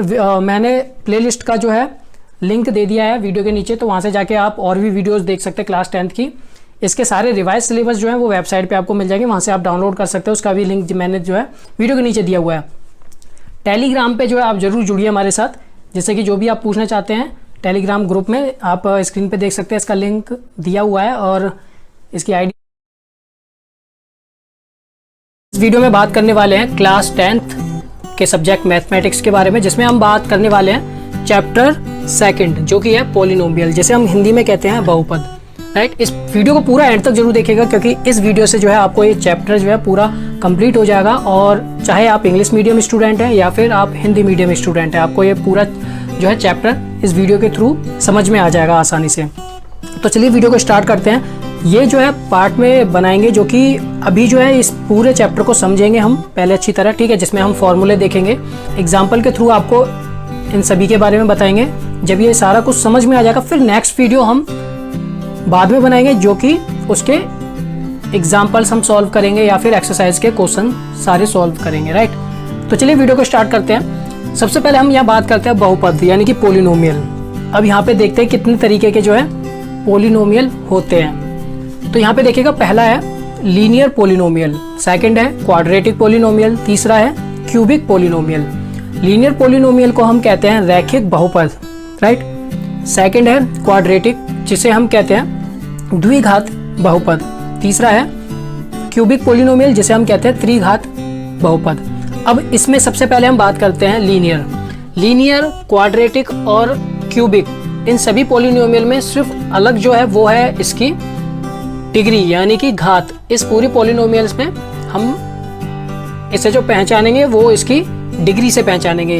राइट, यानी कि घात से, जो भी मैक्सिमम घात होगी किसी भी पोलिनोमियल में, राइट, वही उसकी जो है डिग्री होती है, यानी कि जो हाईएस्ट पावर होती है किसी भी पोलिनोमियल में, वही उसकी क्या होगी, डिग्री होगी। राइट, तो सबसे पहले हम बात करते हैं लीनियर पोलिनोमियल के अंदर आप देखेंगे तो इस तरह रिप्रेजेंट करते हैं, यानी ax की पावर 1 प्लस bx की पावर 0, क्योंकि ये लीनियर है यानी कि रैखिक है। तो यहाँ पे जो हाईएस्ट पावर जो होगी वो होगी उसकी 1। राइट, तो इसकी डिग्री भी क्या होगी, डिग्री भी होगी इसकी 1। अब क्योंकि आपको पता होगा कि किसी भी संख्या, या जैसे कि यहाँ पे x की पावर 0 है, राइट, तो किसी भी संख्या की या x की पावर 0 होता है तो वो होता है बराबर 1 के। तो इसे रिप्रेजेंट इस तरह करेंगे, ax जिसकी पावर नहीं लिखी हुई है उसका मतलब है 1, ठीक है, तो ax प्लस b बराबर 0। तो ये जो है पहला पोलिनोमियल हो गया। राइट, अब यहाँ पे सेकंड देखते हैं हम क्वाड्रेटिक पोलिनोमियल, जिसे हम कहते हैं द्विघातीय बहुपद। राइट, इसे रिप्रेजेंट करने का तरीका होता है ax की पावर 2, जो कि मैक्सिमम पावर है, यानी कि इस पोलिनोमियल की जो है डिग्री भी क्या हो जाएगी, 2। राइट, ax की पावर 2 प्लस bx की पावर 1 प्लस cx की पावर 0। यहाँ देखिएगा पहले पावर 1 थी रैखिक में, ठीक है, तो वही उसकी डिग्री थी। अब यहाँ पे जो पावर है वो है 2, मैक्सिमम पावर जो है 2, तो इसकी डिग्री क्या होगी, वो होगी 2। राइट, और यहाँ पे पावर डिक्रीज होती जाती है, ये ध्यान जरूर रखिएगा, 2 है, फिर 1 है, फिर 0 है। राइट, इस तरह। तो इसे हम दोबारा से रिप्रेजेंट किस तरह करेंगे, वो करेंगे ax की पावर 2 प्लस bx की पावर 1 प्लस c, राइट, बराबर 0। उसके बाद आता है क्यूबिक पोलिनोमियल, जिसे हम कहते हैं त्रिघातीय, यानी कि ax की पावर 3, राइट, प्लस bx की पावर 2 प्लस cx की पावर 1 प्लस dx की पावर 0। क्योंकि ये त्रिघातीय इसलिए कहा गया है क्योंकि यहाँ पे मैक्सिमम जो पावर है वो है इसकी 3, इसलिए इसकी डिग्री भी क्या होगी, 3 होगी। राइट, तो इसमें आपको जो है ये डिफरेंस समझ में आ गया होगा, और आपको ये भी समझ में आ गया होगा कि रैखिक, द्विघातीय और त्रिघात बहुपद क्या होते हैं। राइट, और इसे किस तरह रिप्रेजेंट किया जाता है। अब हम बात करते हैं यहाँ पे जो आपके एनसीईआरटी में ये टर्म्स यूज हुए हैं, कोफिशिएंट, डिग्री, जीरोज, ये आपके पेपर में भी इस चैप्टर से पूछे जाएंगे। राइट, कि आपको कहा जाएगा कि कोफिशिएंट बताओ, डिग्री बताओ या जीरोज बताओ। हिंदी में बताना चाहूंगा कि कोफिशिएंट को हम कहते हैं गुणांक। राइट, डिग्री को कहते हैं हम घात, जीरोज को कहते हैं हम शून्यंक। अब हम यहाँ पे एक एग्जांपल लेते हैं, ये है x² plus 7x plus 10। Right, अब इस एग्जांपल के हिसाब से आप देख के बताइएगा कि ये कौन सा पोलिनोमियल है। यहाँ पे आप देख पा रहे होंगे कि मैक्सिमम जो पावर है x की वो है 2। राइट, तो x की पावर 2 है, तो यहाँ पे जो है इसकी घात 2 होने के कारण इसकी डिग्री भी क्या होगी, 2 होगी, जो कि है डिग्री जो होती है वो होती है हाईएस्ट पावर। ठीक है, जो सबसे ज्यादा पावर है पूरे पोलिनोमियल में वही उसकी डिग्री होगी, तो इसकी डिग्री है 2। अब ये एक क्वाड्रेटिक पोलिनोमियल है क्योंकि यहाँ पे मैक्सिमम पावर क्या है 2 है, राइट। तो बात करते हैं हम कोफिशिएंट यानी कि गुणांक। इस पोलिनोमियल के अंदर हम गुणांक के बारे में बात करते हैं। तो सबसे पहले हम बात करते हैं कि जैसे कि x का कोफिशिएंट क्या है यानी x का गुणांक क्या है। तो यहाँ पे आंसर होगा 7, राइट। गुणांक या कोफिशिएंट वो होता है, जैसे कि मैंने पूछा कि x का कोफिशिएंट क्या है, तो x के साथ जो मल्टीप्लाई हो रहा होगा, ठीक है, वो उसका कोफिशिएंट यानी कि गुणांक होगा। अब यहाँ पे जरूर ध्यान रखेगा इसके साइन का भी। अगर ये मैं बोलता हूँ कि ये माइनस में होता, राइट, ये मैं बोलता कि अगर ये माइनस में होता, बात करता हूँ कि कोफिशिएंट क्या है x का, ठीक है, यानी कि x का कोफिशिएंट गुणांक हम यहाँ पे पूछ रहे हैं, तो आंसर क्या होना चाहिए आपके हिसाब से। यहाँ पे आंसर जो होगा वो होगा -7, राइट, क्योंकि यहाँ पे देखिएगा जो हमने आपको यहाँ पे पोलिनोमियल बताया वो सभी में यहाँ पे प्लस है पहले से, ठीक है, तो स्टैंडर्ड फॉर्म जो है वो प्लस में है। अगर माइनस आता है तो ये जो कोफिशिएंट है वो माइनस में है, ठीक है, तो इसलिए जो कोफिशिएंट जो होगा वो माइनस में बोला जाएगा। अब मैं बात करता हूँ कि एक्स स्क्वायर का क्या है कोफिशिएंट। एक्स स्क्वायर का कोफिशिएंट यानी गुणांक जो है वो यहाँ पर, क्योंकि एक्स स्क्वायर के साथ कोई भी चीज़ मल्टीप्लाई नहीं है, तो वो होगा 1, राइट। तो एक्स स्क्वायर का जो कोफिशिएंट यानी गुणांक जो है वो है 1। तो गुणांक समझ में आ गया होगा आपको, यानी कोफिशिएंट किसे कहते हैं, ठीक है। जिसके साथ हम पूछ रहे हैं उसके साथ अगर जो भी संख्या मल्टीप्लाई है, राइट, उसे हम कोफिशिएंट कहेंगे। अब बात करते हैं डिग्री। डिग्री जैसा कि मैंने पहले भी आपको बताया कि जो हाईएस्ट पावर होती है, ठीक है, उस पोलिनोमियल की जो भी हाईएस्ट पावर होगी उसी को हम डिग्री बोलेंगे। जैसे त्रिघाती यानी कि क्यूबिक पोलिनोमियल जो होता है उसमें जो हाईएस्ट पावर होती है वो 3 होती है, तो उसकी डिग्री भी जो होगी 3 होगी। अब इस एग्जांपल में जो है हाईएस्ट पावर जो है वो है 2, तो ये है जो है इसकी डिग्री वो 2 होगी, राइट। इसे हम प्लस कर लेते हैं। अब बात करते हैं जैसे कि इसका कोफिशिएंट मैं दोबारा से पूछता हूँ कि कोफिशिएंट क्या होगा x का। तो अब जो है कोफिशिएंट जो होगा x का वो हो जाएगा +7, राइट। तो इस तरह। अब तीसरा है जीरोज यानी कि शून्यंक। अब शून्यंक यानी कि जीरो यहाँ पे हम बात करने के लिए इस एग्जांपल को लेते हैं जो कि है x² - 3x - 4। जीरोज जो होते हैं यानी शून्यंक वो वैल्यू होती है x की, जिसे पुट करने पे उस पोलिनोमियल में पूरे पोलिनोमियल को जो है वो 0 कर देता है, राइट। समझ में आ गया होगा आपको। जैसे कि यहाँ पे -1 है, हमने -1 पुट किया x की जगह हर जगह, तो यहाँ पे x² था तो -1 पुट करेंगे तो -1 का स्क्वायर -3, फिर x की जगह -1 पुट किया तो -1 मल्टीप्लाई हुआ, फिर -4। इसे सॉल्व करेंगे, -1 का स्क्वायर 1 हो जाएगा, राइट। ये 3 जो है प्लस में हो जाएगा, ये -4 में ही है जो वो माइनस में ही रहेगा। तो ये जब इसे सॉल्व करेंगे तो 0 आएगा, राइट। तो -1 जो है वो इसका एक शून्यंक है। ये जरूर ध्यान रखिएगा, शून्यंक की संख्या उतनी ही होती है जितनी उसकी मैक्सिमम पावर होगी, यानी जितनी डिग्री होगी उतने ही शून्यंक होंगे। तो हम कह सकते हैं कि डिग्री बराबर होते हैं जीरोज के, राइट। जितनी डिग्री होगी उतने 0 होंगे, यानी उतने ही शून्यंक होंगे। x की पावर 2 है तो उतने शून्यंक होंगे 2। x की पावर 3 मैक्सिमम डिग्री होगी अगर, ठीक है, तो उतने ही शून्यंक होंगे उसके, यानी कि जीरोज होंगे। तो यहाँ पे -1 है और एक है 4 को भी पुट करेंगे इस इक्वेशन में तो वो इस पूरे पोलिनोमियल को 0 कर देगा, राइट। तो जितनी डिग्री उतने शून्यंक, इस तरह आप इसे ध्यान रखिएगा।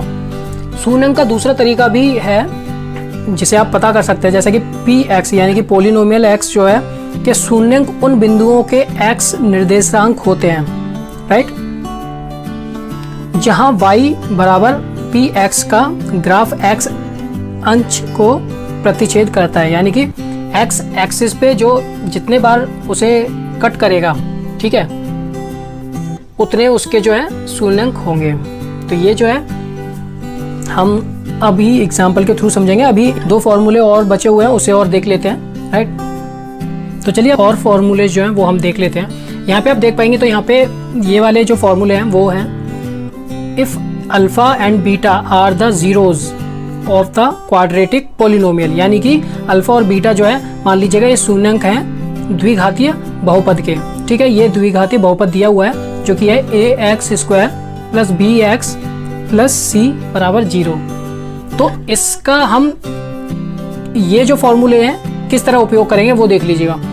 अल्फा एंड बीटा जो है, जो कि मैंने बताया शून्य अंक है यानी जीरोज हैं, तो उनका जोड़ अगर निकालने के लिए बोलता है, यानी कि शून्य अंकों का जोड़ निकालने के लिए बोलता है, ठीक है, यानी सम ऑफ जीरोज, तो उसका डायरेक्ट फॉर्मूला जो है वो ये है, माइनस ये जो है ये इसके डायरेक्ट फॉर्मूले हैं जो कि आप डायरेक्ट लगा सकते हैं। अभी मैं यूज़ करके ही बताऊंगा। और एक ये है, ये वाला जो है इसमें देखेंगे तो यहाँ पे है अल्फा प्लस बीटा, ये बराबर है माइनस बी डिवाइड बाय ए के, ठीक है, अगर सम ऑफ जीरोज निकालते हैं आप। तो अगर आप शून्य अंकों का गुणा निकालते हैं, यानी कि ये शून्य अंक है अल्फा और बीटा, ठीक है, क्योंकि मैक्सिमम पावर कितनी है, 2 है, घात इसकी 2 है मैक्सिमम, तो इसकी डिग्री भी क्या होगी, 2 होगी। और मैंने बताया था आपको कि जितनी डिग्री होती है उतने ही उसके जीरोज होते हैं, यानी शून्य अंक उतने ही होते हैं, ठीक है। तो इसलिए 2 हैं इसके, जो कि है अल्फा और बीटा, ये इसके शून्य अंक हो गए। तो शून्य अंकों का जोड़ इस तरह निकालेंगे, ये डायरेक्ट फॉर्मूला लगा के, और उसका गुणा निकालने के लिए सी डिवाइड बाय ए करेंगे। ए बी और सी ये है क्या, वो है ये जो कि कोफिशिएंट, मैंने आपको बताया पहले भी, ठीक है, ये क्या है, ये कोफिशिएंट है। अब यहाँ पे ये एग्जाम्पल दिया हुआ है, इसे हम देखते हैं किस तरह हम निकालेंगे। यह है x square plus 7x plus 10, ये एक द्विघाती बहुपद है, यानी कि क्वाड्रेटिक पोलिनोमियल। इसमें हमें डायरेक्ट निकालना है, 2 तरीके होते हैं इसके निकालने के, राइट। या तो सबसे पहले आप इसको इस तरह तोड़ लेंगे, ठीक है, तोड़ने के बाद यहाँ से आप पहले इसके जीरोस निकालेंगे, यानी शून्य निकालेंगे, जो कि आएगा x is equal to -2 and x is equal to -5, ठीक है, -2 और -5 इसके शून्य अंक आएंगे, राइट। देन उसके बाद आप इसका जब यूज करके आप इन्हें निकालेंगे तो शून्य अंकों का जोड़ेंगे, तो x इज इक्वल टू -2, यानी -2 और -5 था, दोनों को जोड़ेंगे तो -7 आएगा, जो कि इसका जोड़ निकला आएगा -7, राइट। और इन्हीं को मल्टीप्लाई करेंगे, जो कि है -2 और -5 को मल्टीप्लाई करेंगे, दोनों माइनस में तो प्लस में हो जाएंगे, एंड 5 मल्टीप्लाई 2 करेंगे तो 10 आएगा, तो ये आ जाएगा 10, ठीक है। एक तो ये तरीका हो गया, उनका पहले डिवाइड करके इस तरह निकालेंगे फैक्टर करके, देन वहाँ से आप 0 यानी शून्य निकाल लेंगे, फिर उनका जोड़ करेंगे और मल्टीप्लाई करेंगे, तो एक तरीका ये है। दूसरा तरीका जो है वो है इन दोनों फॉर्मूले को यूज़ करके डायरेक्ट, जो कि है सबसे पहले आपको देखना है यहाँ क्या क्या यूज़ हो रहा है, जो कि ए बी और सी। तो सबसे पहले आप इस पोलिनोमियल से ए बी और सी की वैल्यू निकालेंगे, जो कि बताया था कि ए वो होता है जो एक्स स्क्वायर के साथ है, इस स्टैंडर्ड फॉर्म के अकॉर्डिंग ए क्या है, जो एक्स स्क्वायर के साथ है मल्टीप्लाई, जो कि यहाँ पे कोई भी मल्टीप्लाई नहीं है संख्या, तो इसलिए ए क्या है 1। बी जो होता है वो होता है जो एक्स के साथ मल्टीप्लाई होता है, एक्स के साथ मल्टीप्लाई जो है वो क्या है 7, तो यहाँ पे जो बी की वैल्यू है वो है 7। सी जो है वो ये अकेला है, जो कि ये अकेला है यहाँ पे, तो सी हो गया 10। अब इन सभी वैल्यू को यहाँ पुट करेंगे, तो अगर जोड़ निकालना है, ठीक है, तो x प्लस बीटा लिखेंगे, माइनस बी डिवाइड बाई ए होता है, माइनस साइन पहले से ये फॉर्मूले में, b की वैल्यू है 7, वो पुट की तो -7 डिवाइड बाय 1 हो गया, ठीक है, क्योंकि a हमारा 1 था, तो ये हो जाएगा इस तरह। उसके बाद अल्फा मल्टीप्लाई बीटा, यानी कि शून्य अंकों का मल्टीप्लाई निकालेंगे, यानी कि गुणा निकालेंगे, तो c डिवाइड बाय a है, c क्या है 10, a क्या है 1, तो 10 डिवाइड बाय 1, तो ये आएगा 10, राइट। इस तरह जो है आप इसका निकालेंगे, जो कि है क्वाड्रेटिक पोलिनोमियल का, राइट। ये जो फॉर्मूला है पहला, ये है द्विघाती बहुपद यानी क्वाड्रेटिक पोलिनोमियल। अब बात करते हैं सेकंड, जो कि है त्रिघातीय यानी कि क्यूबिक पोलिनोमियल का, राइट। अब यहाँ पे देखिएगा कि यहाँ पे इसका जो स्टैंडर्ड फॉर्म है वो ये इस तरह का दिया हुआ है, a x की पावर 3 b a x की power 3 plus B X square plus C X plus D बराबर 0। तो यहाँ पे 3 तरीके के फॉर्मूले हैं, राइट। यहाँ पे सबसे पहला है ये, क्योंकि ये इसकी हाईएस्ट पावर जो है यानी घात क्या है मैक्सिमम, वो है हाईएस्ट है 3, ठीक है, तो इसलिए इसकी डिग्री भी क्या होगी 3, और जितनी डिग्री होगी उतने ही उसके जीरोज होंगे यानी शून्यंक होंगे, यानी कि अल्फा बीटा और गामा 3 शून्यंक होंगे यहाँ पे। तो यहाँ पे इस तरह निकालेंगे, right. Alpha beta plus gamma, पहले इनका जोड़ निकालेंगे इस तरह, तो माइनस बी डिवाइड बाई ए। अब यहाँ पे ध्यान जरूर रखना है, बी क्या हो गया है, अब पहले बी हमारा एक्स की पावर 1 के साथ जो था वो बी था, अब यहाँ पे बी जो है वो है एक्स की पावर 2 के साथ जो मल्टीप्लाई है वो बी है यहाँ पे, ठीक है। ए क्या है जो एक्स की पावर 3 के साथ है, सी क्या है जो x की पावर 1 के साथ है, और d क्या है जो अकेला होगा यानी बिना x के, राइट। तो ये जरूर ध्यान रखिएगा, उन दोनों में डिफरेंस ये है। तो alpha plus beta plus gamma का फॉर्मूला होगा -b divide by a, then alpha into beta plus beta into gamma plus gamma into alpha, इसका फॉर्मूला होगा c डिवाइड बाई a। तीसरा है alpha multiply beta multiply gamma, इन तीनों का गुणा जो है वो है -d divide by a, right. ध्यान याद करने का तरीका ये है, नीचे दोनों में ही a आता है, सब में जो है नीचे क्या है a है, ऊपर बस चेंजेस हो रहे हैं, ठीक है, तो वो ध्यान जरूर रखिएगा। अब इसके लिए मैं एग्जांपल आपको सॉल्व करने के लिए खुद देता हूँ, जो कि है NCERT का एग्जाम्पल 5। इसे आप देखिएगा और वहाँ से चेक कीजिएगा किस तरह किया है, ठीक है, तो वहाँ से आपको समझ में आ जाएगा। नहीं समझ में आता है तो आप कमेंट करके बता सकते हैं, कोशिश करेंगे नेक्स्ट वीडियो में बताने की। इसका लास्ट फॉर्मूला जो है इस चैप्टर में वो है डिवीजन एल्गोरिथम, जिसमें जो है ये आपको यूज़ करना है, राइट, पॉलिनोमियल को डिवाइड करने के लिए। तो यहाँ पे है डिविडेंड बराबर division multiply quotient plus remainder, ठीक है, जिसे हम ऐसे दिखा सकते हैं px बराबर gx multiply qx plus rx। आपने इस तरह डिवाइड तो पहले किया होगा, ठीक है, आपने और भी क्लासेस में या इस तरह आपको डिवीज़न करना आता होगा। इसकी सहायता से आप यहाँ पे जो संख्या रखते हैं उसे हम कहते हैं डिवीज़र, जो यहाँ अंदर होती है वो होती है डिविडेंड, कोशेंट जो होता है जो बाहर यहाँ पे होता है, ठीक है, और जो रिमाइंडर होता है जो बच जाता है, राइट। तो ये जो है आपका पूरा चैप्टर का यहाँ पे एक्सप्लेनेशन हो गया है, राइट, फॉर्मूले के साथ। अब हम जो है नेक्स्ट वीडियो में एक एग्जाम्पल से एक एक करके एग्जाम्पल से इस टॉपिक को समझेंगे, और NCERT के ही एग्जाम्पल हम लेंगे, ठीक है, कहीं बाहर से नहीं लेंगे, जिससे कि आपका ये चैप्टर कंप्लीट हो जाए। NCERT के सबसे पहले हम सारे एग्जाम्पल करेंगे, यानी कि पॉलिनोमियल, बहुपद जिसे हम हिंदी में कहते हैं, राइट। इस वीडियो में जो हम बात करेंगे इस चैप्टर के 2.2 जो पार्ट है उसके बारे में बात करेंगे, क्योंकि इसका इंट्रोडक्शन वाला जो पार्ट है 2.1 वो हमने कंप्लीट कर दिया है, राइट। उसका लिंक जो है वीडियो के नीचे दिया हुआ है डिस्क्रिप्शन में, वहाँ से जाके आप उस वीडियो को देख सकते हैं। तो इस वीडियो में जो हम बात करने वाले हैं वो है इस 2.2 के बारे में, राइट, जिसका यहाँ पे जो टॉपिक है वो है geometrical meaning of the zeros of A polynomial, right. इस टॉपिक के बारे में हम बात करेंगे।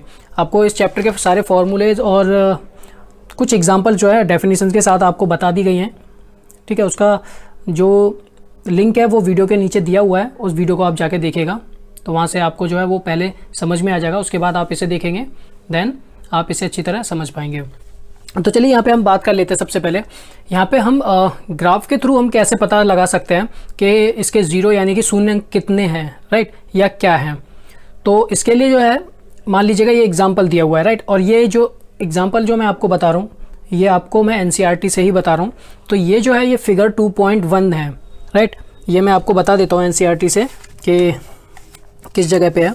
तो वहाँ से जाके आप इसे चेक कर सकते हैं, वीडियो देखते देखते भी आप इसे वहाँ पे चेक करेंगे तो वहाँ से आपको समझ में आ जाएगा जो भी मैं आपको बताने वाला हूँ, राइट। ये जो है ये आप देख पा रहे होंगे 2.1 फिगर है, राइट। ये पहला जो है ये हम इसके बारे में पहले बात कर लेते हैं। तो यहाँ पे आप देखेंगे ये जो है एक हमें पोलिनोमियल दिया हुआ है जो कि y = 2x + 3, राइट।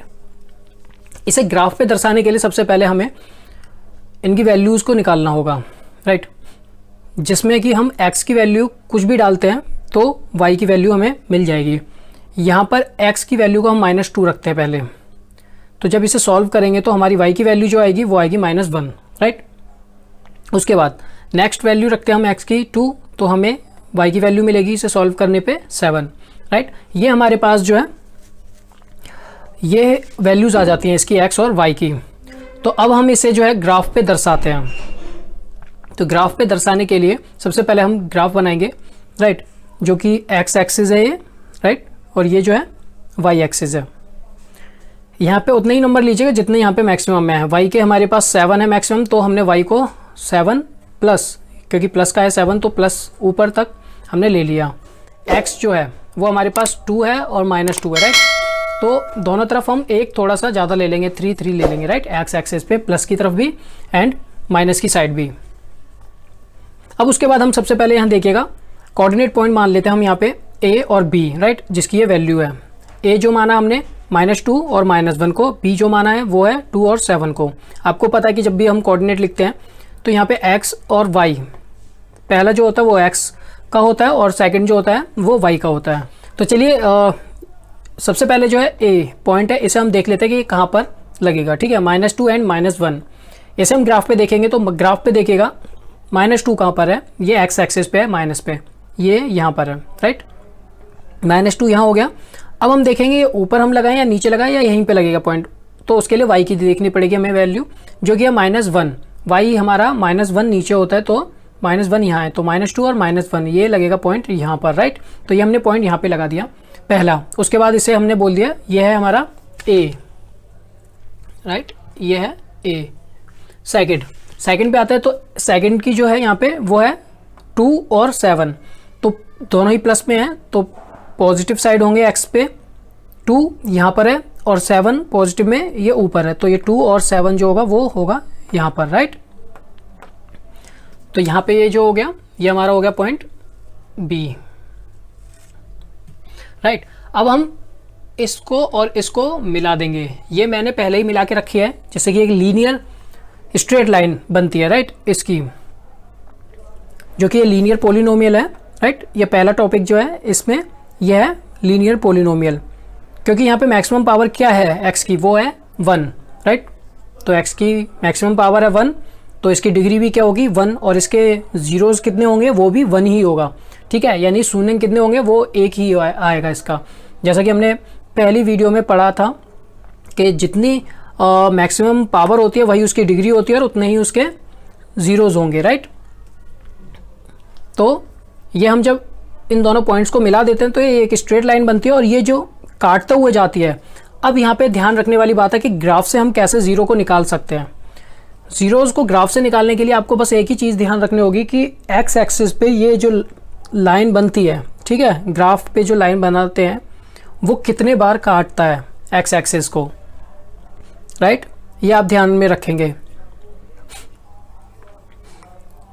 यहाँ पे देखिएगा zero of the polynomial 2x + 3 इस पोलिनोमियल का, यानी कि is the x coordinate of the point where the graph of y = 2x + 3 intersects, right, the x axis. यानी कि इस पोलिनोमियल का अगर हम लीनियर की बात कर रहे हैं तो ये लीनियर पोलिनोमियल में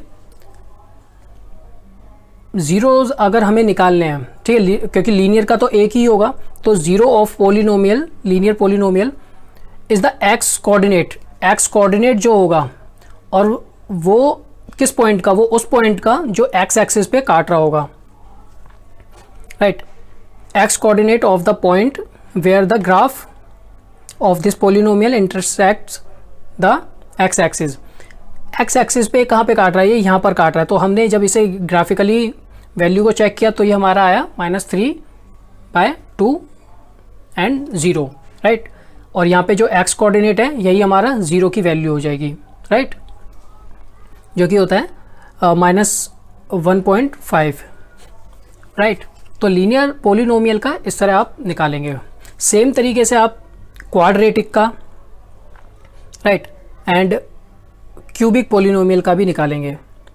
सबसे पहले आपको इक्वेशन देखनी होगी, पोलिनोमियल देखना होगा कि पोलिनोमियल जो है वो कौन सा है, लीनियर है या फिर क्वाड्रेटिक है, राइट, या फिर क्यूबिक है। तो जब आपको पता लग जाएगा देन उसके बाद बॉक्स बना के आप एक्स और वाई की वैल्यू निकालेंगे। जब ये आपके वैल्यूज आ जाएंगी इसे ग्राफ पे आप दर्शाएंगे। दर्शाने के बाद जिस तरह का ग्राफ बनेगा उन सारे पॉइंट्स को आपको मिलाना होगा। तो जो ग्राफ बनेगा उस ग्राफ को चेक करना होगा कि एक्स एक्सिस को वो कितने बार काट रहा है, राइट, और जहाँ जहाँ काट रहा होगा वो उतने ही उसके जीरोज होंगे। अभी हम इसे एग्जांपल से भी समझेंगे और भी, ठीक है। अब हम ये हमारा हो गया लीनियर पोलिनोमियल। अब उसके बाद हम बात करते हैं सेकंड, जो कि है क्वाड्रेटिक पोलिनोमियल। तो चलिए अब हम बात कर लेते हैं सेकंड, क्वाड्रेटिक पोलिनोमियल। यानी कि क्वाड्रेटिक पोलिनोमियल में जो x की मैक्सिमम पावर होती है वो 2 होती है, इसलिए इसकी डिग्री भी क्या होगी, वो डिग्री होगी 2, राइट। क्योंकि डिग्री 2 है तो जो इसके जीरोज होंगे वो भी 2 ही होंगे, राइट, यानी 2 हमारे पास जीरो आएंगे इसके।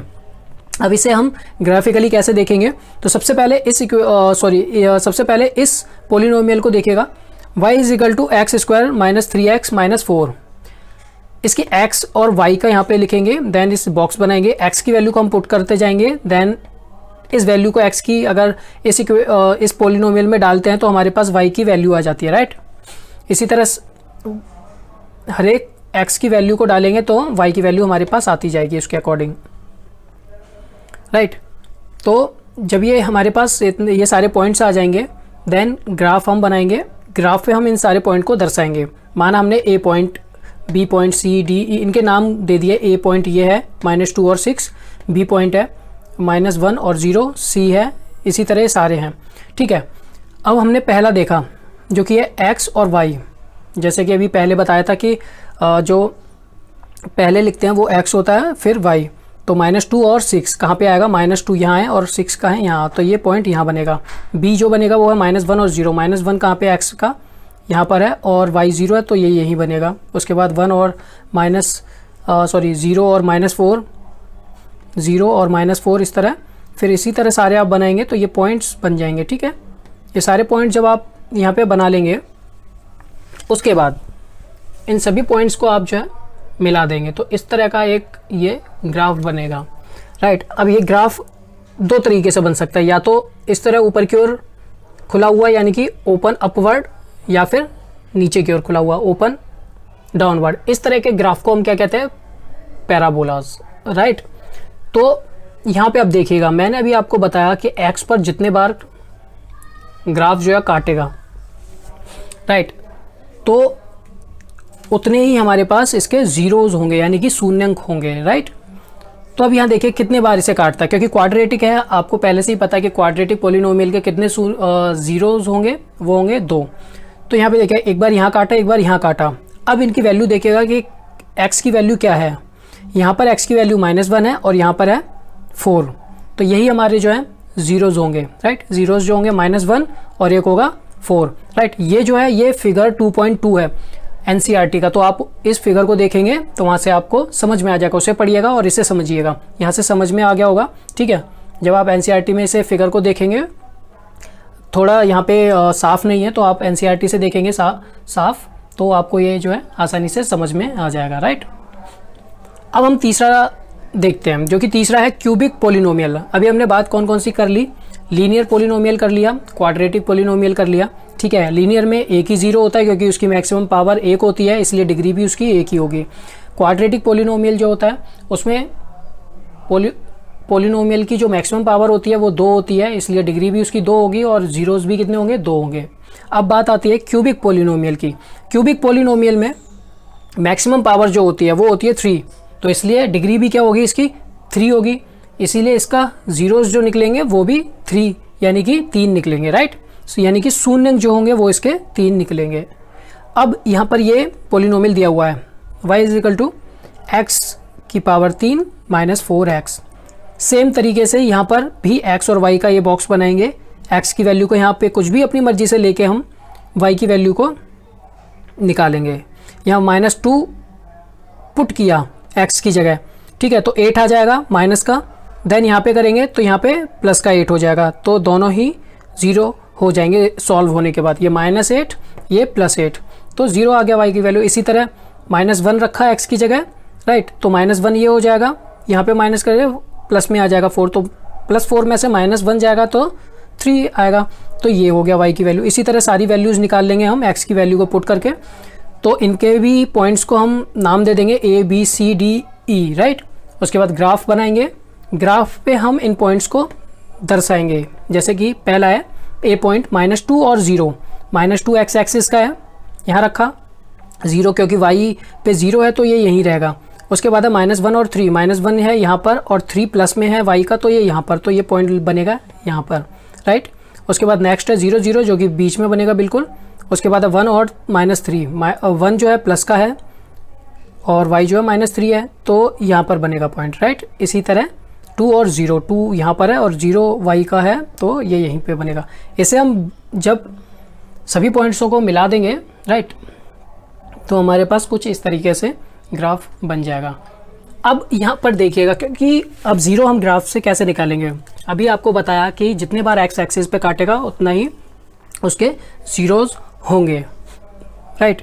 तो यहाँ पे कितने बार काट रहा है, 1, 2 और 3, राइट। अब यहाँ पर जहाँ पे काट रहा है वहाँ पे एक्स की वैल्यू देख लीजिएगा कौन कौन सी है। यह है पहला -2, तो -2, उसके बाद है 0, देन 2 है तो 2, ये हमारे जीरोज हो जाएंगे क्यूबिक पोलिनोमियल के, राइट। तो लीनियर, क्वाड्रेटिक और क्यूबिक पोलिनोमियल के जीरोज जो है इस तरह आप निकाल सकते हैं ग्राफ से। अब यहाँ पे मैं आपको लीनियर का एक बार दोबारा से बता देता हूँ, तो वो देखिएगा।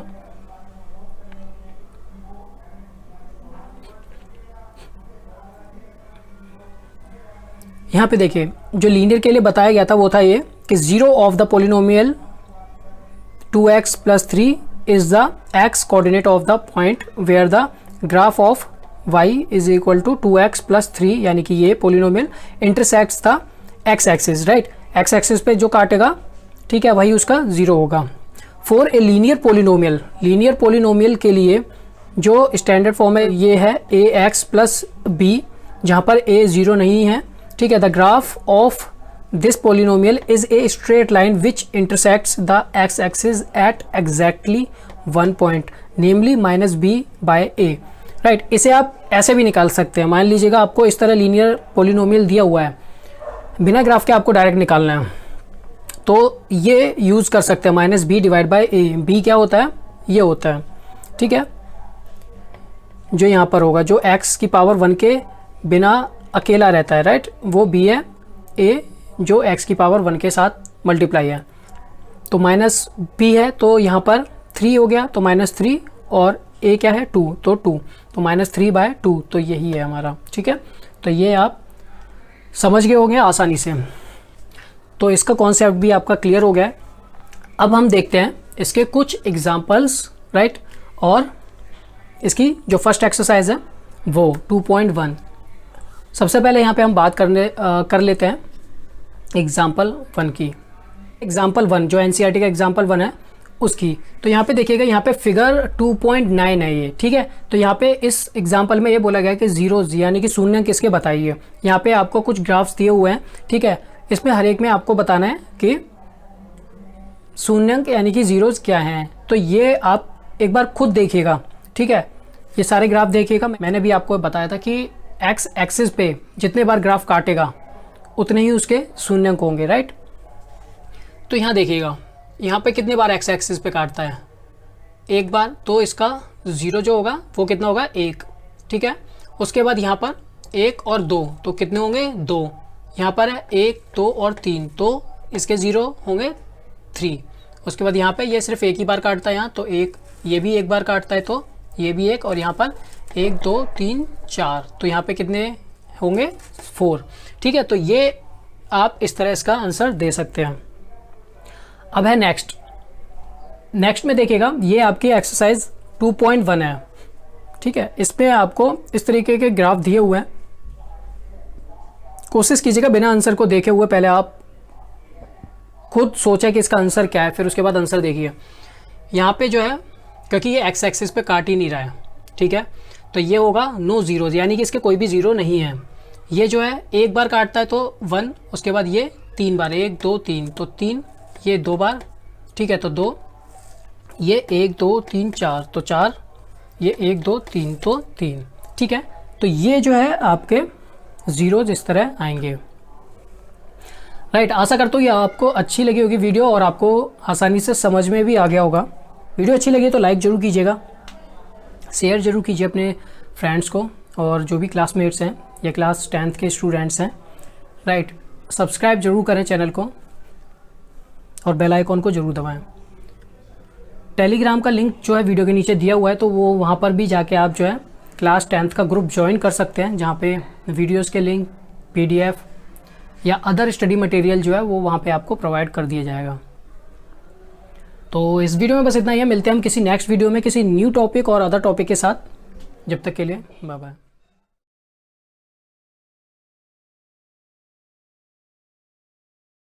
ठीक है, इसमें हम समझेंगे कि उसे किस तरह करना है।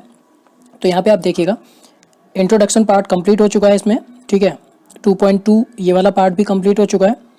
2.3 जो है वो भी कंप्लीट हो चुका है। तो अभी जो हम करने वाले हैं वो है division algorithm for polynomials, right.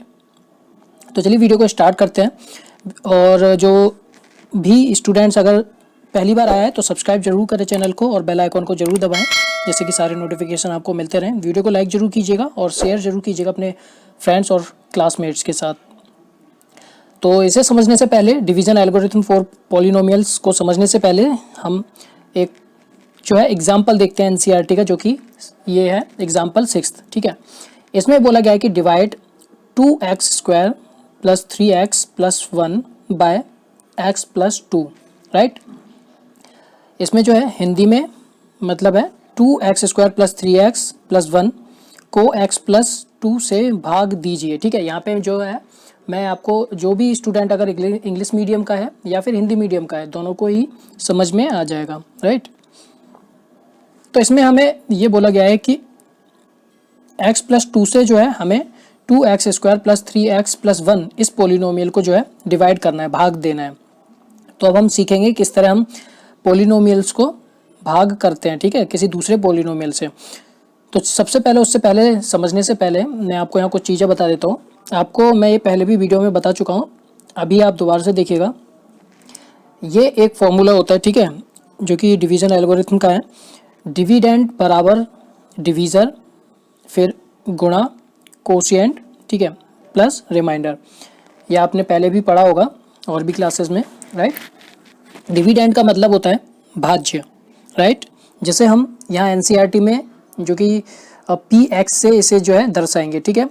Divisor जो होता है वो होता है भाजक, जिसे हम gx से दर्शाएंगे। कोशेंट का मतलब होता है भागफल, जिसे हम qx से दर्शाएंगे। और रिमाइंडर का मतलब होता है शेषफल, जिसे हम rx से दर्शाएंगे, ठीक है। तो कंफ्यूज नहीं होना है कहीं पे भी, अगर px, gx या qx या rx आता है तो आपको ये जरूर ध्यान रखना है, ठीक है। ये अब आपको ये पता होना चाहिए कि डिवीज़र, डिविडेंड और रिमाइंडर या कोशेंट क्या होता है, किस जगह लिखे जाते हैं। आपने देखा होगा, आपने इस तरह जो है डिवाइड जरूर किया होगा, ठीक है, आपको ये आता भी होगा।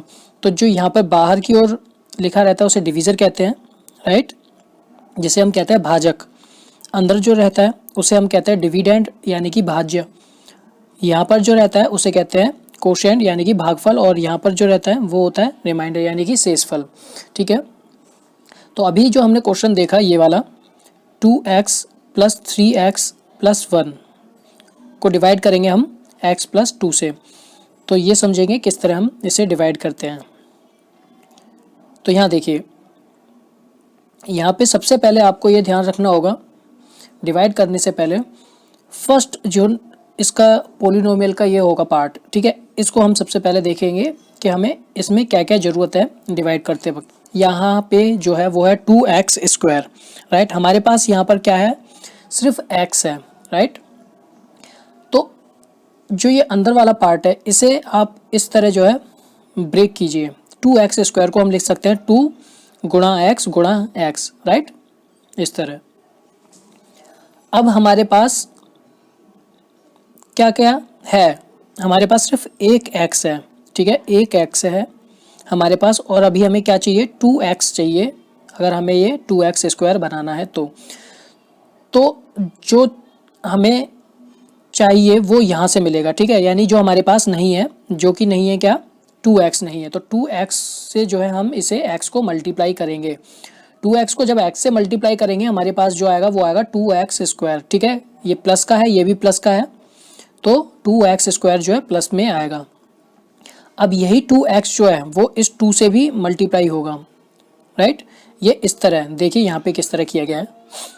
2x को सबसे पहले हमने किया x से, तो 2x² आया, फिर 2x को किया 2 से, तो वो आ गया हमारे पास 4x, ये प्लस में आया, हमने यहाँ पर ये लिख दिया, राइट।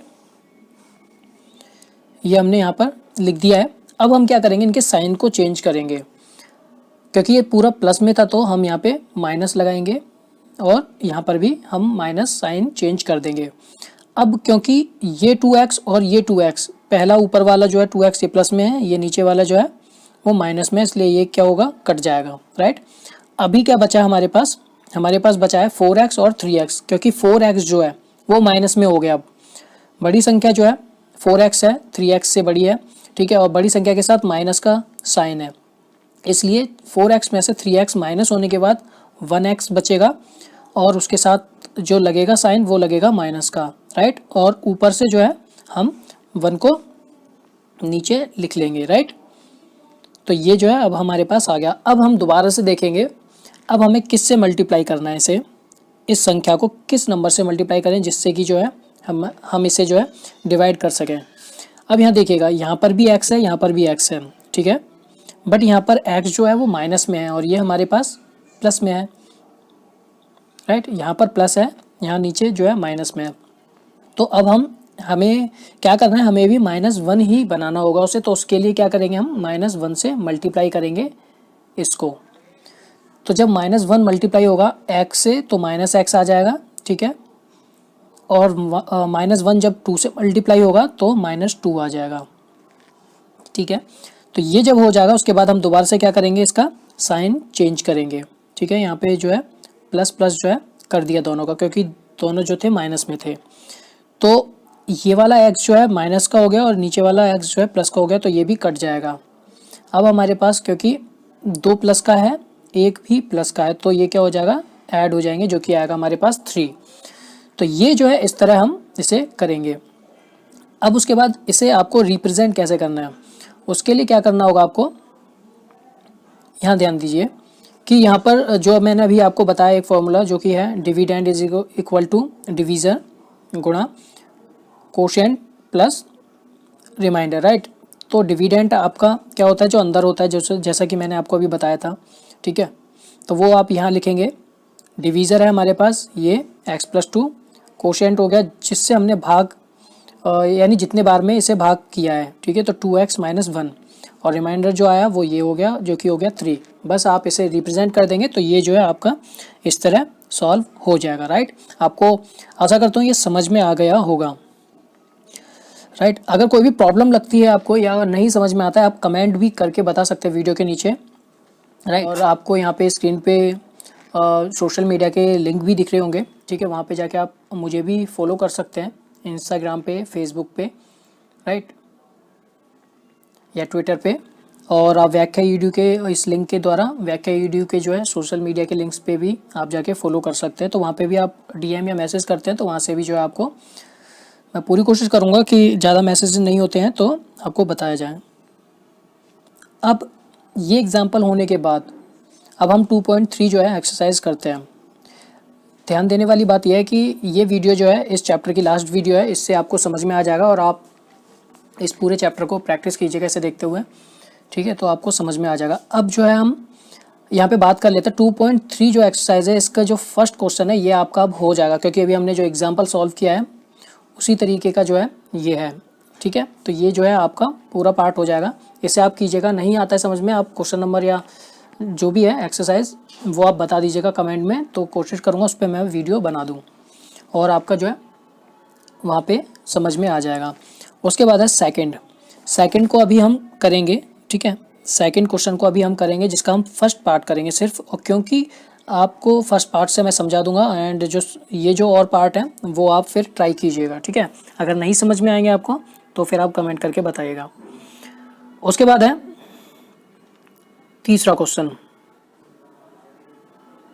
यहाँ पे देखिएगा तीसरे क्वेश्चन को सबसे पहले पढ़िएगा। Obtain all other zeros of 3x की पावर 4 प्लस 6x की पावर 3 माइनस 2x की power 2 minus 10x minus 5 if two of its zeros are under root 5 divided by 3 and minus under root 5 divided by 3, ये इसके क्या हैं, zeros हैं, ठीक है। तो ऑब्टेन ऑल अदर जीरोज, क्योंकि आपको पता है इसकी डिग्री क्या है, इसकी डिग्री जो है वो है 4, क्योंकि इसकी हाईएस्ट पावर क्या है 4 है, ठीक है। तो उतने ही उसके क्या होंगे, जीरोज होंगे, यानी कि शून्य अंक होंगे, जैसा कि हम पहले भी वीडियो में बात कर चुके हैं। जितनी डिग्री होती है, जितनी घात होती है, ठीक है, उतने ही उसके शून्य अंक यानी जीरोस होते हैं। तो यहाँ पे हमारे पास 2 हैं पहले से ही और 2 और निकालने होंगे, ठीक है। तो ये कैसे निकालेंगे ये आप पहले प्रैक्टिस कीजिएगा, उसके बाद हम जो है अगर नहीं समझ में आता कमेंट करके बताएगा, देन मैं आपको एक्सप्लेन करूँगा। अभी जो है इसे समझने के लिए एक जो है एग्जाम्पल है आपका एनसीईआरटी का, जो कि है एग्जाम्पल 9। आप इसे देखेंगे, ठीक है, तो आपको जो है समझ में आ जाएगा, समझने की कोशिश कीजिएगा वहाँ से, ठीक है। ये find all the zeros of ये 2x की पावर 4 माइनस 3x की पावर 3 माइनस 3x की power 2 plus 6x minus 2, right. If you know that two of its zeros are under root 2 and minus under root 2। यहाँ पे हमारे पास दो शून्यंक दिए हुए हैं और अदर जो इसके शून्यंक हैं यानी जीरोज हैं वो निकालने के लिए बोला गया है, ठीक है। तो अभी हम जो बात करने वाले हैं वो है क्वेश्चन नंबर 2 का फर्स्ट पार्ट, राइट। तो चलिए यहाँ देखते हैं। ये यहाँ पर जो दिया हुआ है, पहले बहुपद से दूसरे बहुपद को भाग करके जांच कीजिए कि क्या प्रथम बहुपद द्वितीय बहुपद का एक गुणनखंड है या नहीं, ठीक है। इंग्लिश में हम देख लेते हैं एक बार, जिससे कि दोनों ही स्टूडेंट्स को समझ में आए, जो इंग्लिश मीडियम और हिंदी मीडियम है। यहाँ पे कहता है कि check whether the first polynomial is a factor of the second polynomial by dividing the second polynomial by the first polynomial. अब यहाँ पे ये ध्यान रखने वाली बात है कि कोई भी किसी का दूसरे पोलिनोमियल का कोई अदर पोलिनोमियल फैक्टर जब ही होगा जब उसका यानी कि जब दूसरे पोलिनोमियल को उस पहले पोलिनोमियल से अगर भाग करेंगे यानी डिवाइड करेंगे तो रिमाइंडर जो आएगा 0 आएगा, तो वो उसका फैक्टर होगा। अगर 0 नहीं आएगा तो वो उसका फैक्टर नहीं होगा, ठीक है। तो वही हम जो है इसमें देखते हैं। अब यहाँ पे ये रहा, राइट। अब यहाँ सबसे पहले देखेंगे कि इस तरह हम जो है इसे डिवाइड करेंगे। ये वाला पार्ट जो है अंदर लिखना है आपको, ठीक है, ये वाला यहाँ पे लिखना है। अब इसे भाग करेंगे। इसे भाग देने के लिए आप सबसे पहले देखेंगे कि यहाँ पर कौन सा है नंबर, ठीक है। 2t की पावर 4 है, यहाँ पे 2 है, फिर t कितनी बार आया है, 4 बार, 1 2 3 और 4। और हमारे पास t कितने हैं, हमारे पास सिर्फ 2 हैं, ठीक है, 2t हैं। हमें क्या चाहिए अब, 2 और 2t चाहिए, यानी 2t स्क्वायर चाहिए, ठीक है। तो उससे हम इसे डिवाइड करेंगे, ठीक है। तो यहाँ पे देखिएगा, इसको इस पूरे को हम 2t की पावर 2 से हम मल्टीप्लाई करेंगे,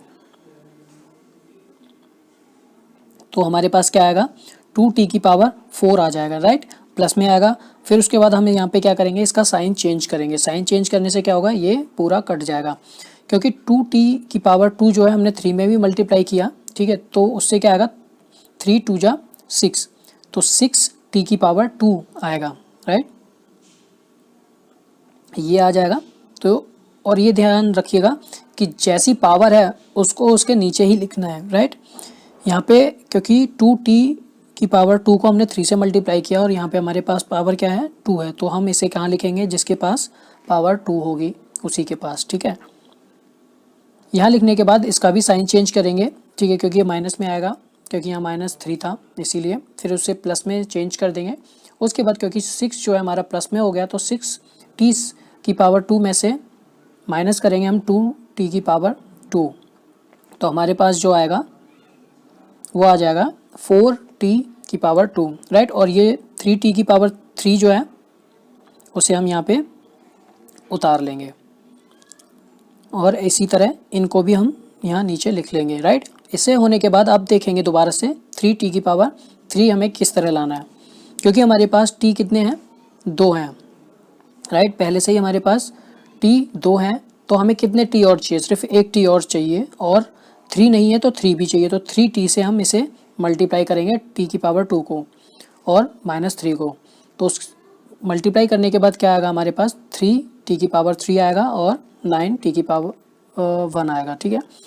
तो ये आने के बाद हम उसे उसी के नीचे लिखेंगे जिसकी जैसी पावर है, राइट। तो यहाँ पे हमने लिखा दोनों को ही। उसके बाद ये क्योंकि प्लस में है इससे माइनस करेंगे, और ये क्योंकि माइनस में है तो इसे हम प्लस कर देंगे, राइट। उसके बाद जब हम इसे देखेंगे तो यहाँ पे देखिए ये पूरा कट जाएगा, राइट। 4t की पावर 2 को हम नीचे उतार लेंगे, यहाँ पे ये भी जो है पूरा कट जाएगा। फिर -12 को भी हम यहाँ पे लिख लेंगे। अब हम किससे करेंगे, अब देखिएगा यहाँ पे ध्यान रखिएगा। अब हमारे पास जो आया वो है 4t⁻²। तो अब हमें क्या चाहिए यहाँ पे, तो हमें जो चाहिए होगा वो चाहिए, क्योंकि t⁻² तो हमारे पास है, हमें सिर्फ चाहिए 4। तो 4 से हम इसे क्या करेंगे, मल्टीप्लाई करेंगे इस पूरे को। ठीक है, इसे मल्टीप्लाई करने के बाद क्या आ जाएगा, 4t⁻² और यहाँ पे -12 आ जाएगा।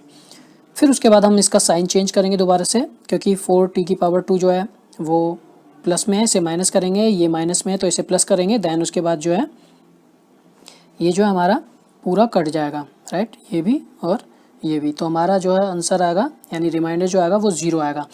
क्योंकि रिमाइंडर हमारा 0 है, इसीलिए जो t⁻² - 3 था वो एक फैक्टर होगा इस पूरे पोलिनोमियल का, राइट। आपको समझ में आ गया होगा। यानी कि अगर हम यहाँ पे दो पोलिनोमियल जो दिए हुए हैं, तो इस पोलिनोमियल को अगर हमने इससे भाग दिया, ठीक है, और हमारे पास रिमाइंडर अगर 0 आया, तो इसका मतलब है ये जो है वो इसका क्या है, एक फैक्टर है, राइट। तो ये जो है आपको अच्छी तरह समझ में आ गया होगा।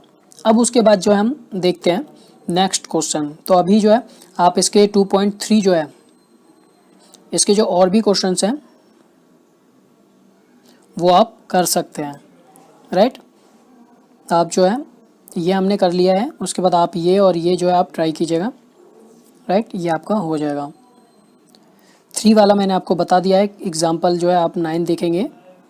अब हम जो देखते हैं वो हम देखते हैं 4th क्वेश्चन, ठीक है। यहाँ पे क्या बोला गया, यदि ये जो polynomial x⁻³ - 3x⁻² plus x + 2 को एक बहुपद gx से भाग देने पर भागफल और शेषफल क्रमशः ये और ये है, तो gx ज्ञात कीजिए, ठीक है। तो अब हम कैसे इसे निकालेंगे, तो उसे देखिए।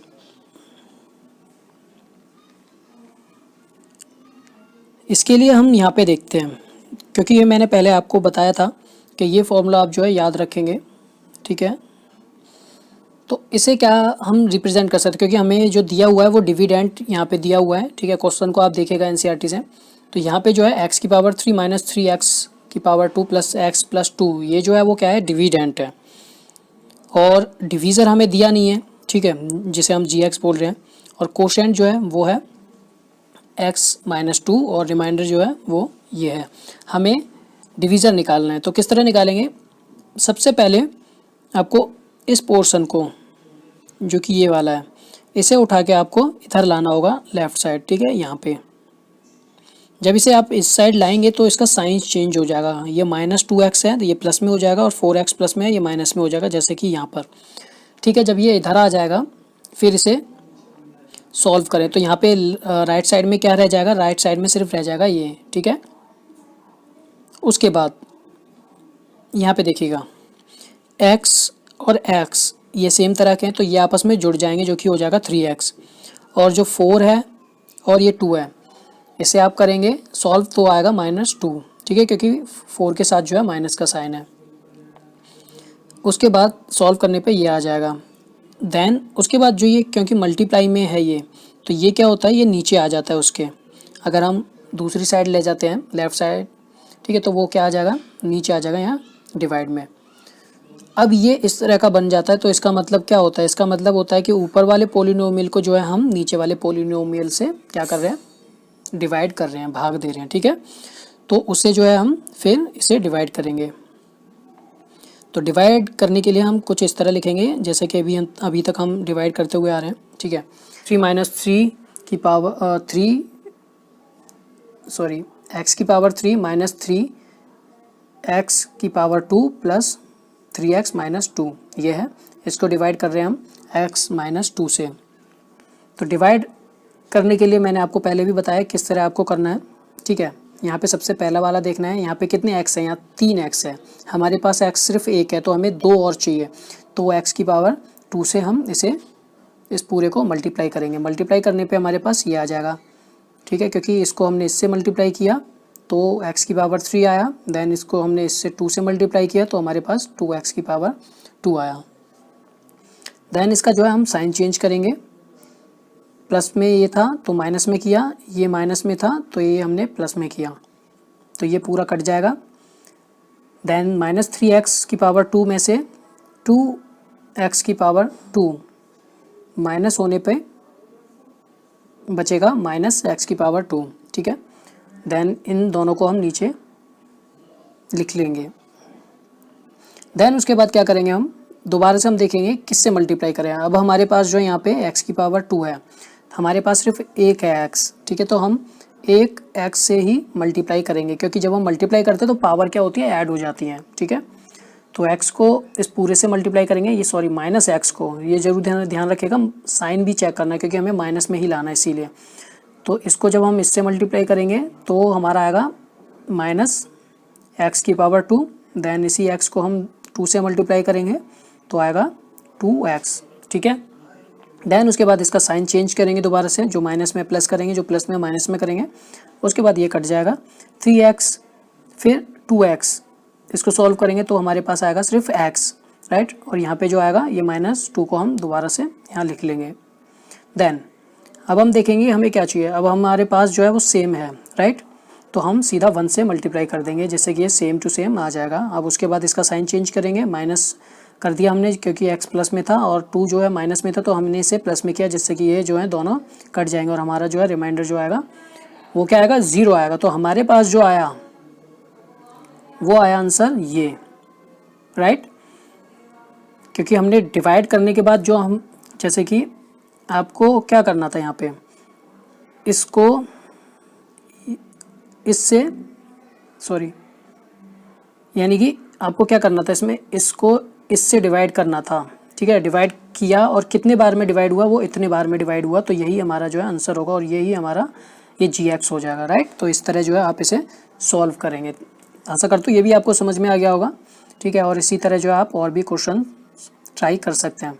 अब हम देखते हैं नेक्स्ट क्वेश्चन।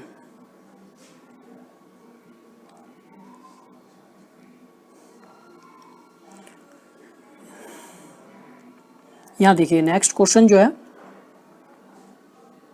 जो नेक्स्ट क्वेश्चन है वो है 5th, जिसमें बोला गया है give examples of polynomial px, gx, qx and rx which satisfy the division algorithm, ठीक है।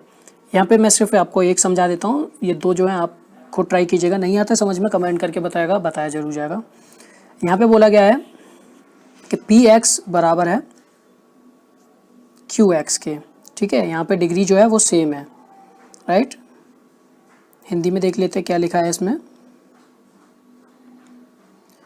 यहाँ पे ये बोला गया है कि बहुपद यानी बहुपदों जो हैं px, gx, qx और rx के ऐसे उदाहरण दीजिए जो विभाजन एल्गोरिथम को संतुष्ट करते हैं, जिसमें घात जो है px की जो है वो बराबर होनी चाहिए किसके, घात gx के, राइट। तो चलिए देखते हैं इसे कैसे करेंगे हम सॉल्व। यहाँ देखिएगा ये 5th का फर्स्ट है। यहाँ पे हमारे पास डिग्री जो है यानी घात जो है px की वो बराबर होनी चाहिए gx से। अब यहाँ पे कोई भी आप पोलिनोमियल जो है ले सकते हैं। पहला हमने ले लिया px को, माना हमने 2x⁻² माइनस 2x प्लस 14, ठीक है, ये हमने पोलिनोमियल मान लिया। अब हमें क्या चाहिए, सेम इसकी पावर होनी चाहिए। तो सेम पावर रखने के लिए, ठीक है, और क्योंकि वो पूरा बराबर भी होना चाहिए, सेम पावर के साथ बराबर भी होना चाहिए, ठीक है। तो बराबर होने के लिए क्या करेंगे हम, यहाँ पे देखिएगा, अगर हम इसे इस तरह लिखते हैं, ठीक है, तो px बराबर gx गुणा qx प्लस rx होता है। हमने इसे यहाँ लिखा, ठीक है, और इसको हम बराबर लिखने के लिए क्या करेंगे, ये बराबर जब ही होगा जब हम इसको 2 से मल्टीप्लाई करेंगे, या फिर आप ऐसे देख सकते हैं, ये बराबर में लिखने के बाद आप इससे कॉमन लेंगे तो 2 आपका कॉमन आ जाएगा, ठीक है। तो 2 कॉमन आने के बाद इसी में से, राइट, इसमें से अगर 2 कॉमन लेंगे तो आपका क्या बचेगा, सिर्फ ये बचेगा, और रिमाइंडर आपको क्या करना होगा, 0 करना होगा, तभी ये जो है आपका सेटिस्फाई होगा, ठीक है। क्योंकि ये वाला राइट वाला पोर्शन जो है ये अब बराबर है किसके, लेफ्ट वाले पोर्शन के, ठीक है।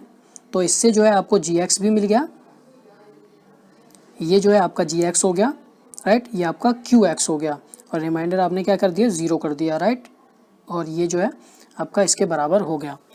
तो इस तरह जो है आप इसे सॉल्व कर सकते हैं, ठीक है, तो आपको जो है ये समझ में आ गया होगा, आशा करता हूँ ये जो है आपको वीडियो अच्छी लगी होगी। लाइक ज़रूर कीजिएगा, शेयर ज़रूर कीजिएगा, कमेंट करके ज़रूर बताएगा और सब्सक्राइब जरूर करें चैनल को। तो इस वीडियो में बस इतना ही है और इससे जो है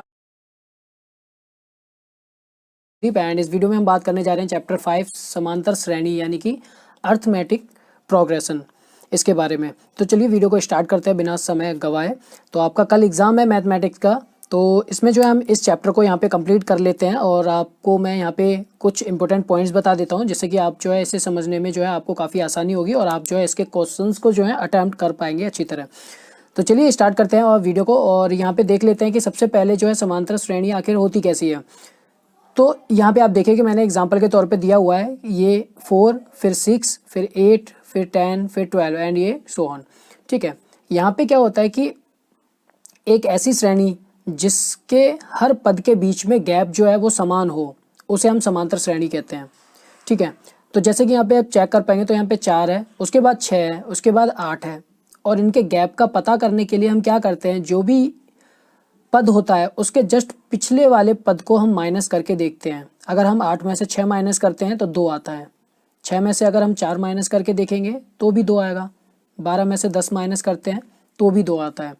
ठीक है, तो ये जो है अगर हर पद के बीच में गैप जो है सेम है, समान है, ठीक है, तो ये जो है हमारी समांतर श्रेणी होती है। यहाँ पे आप देख पाएंगे तो 4 + 2 6 हो गया, 6 + 2 8, 8 + 2 10 और 10 + 2 12। तो इसी प्रकार जो है ये आपकी समांतर श्रेणी चलती है। ठीक है, अब यहाँ पे कुछ ऐसे टर्म्स यूज़ किए जाते हैं जिसे हमें ध्यान में रखना है।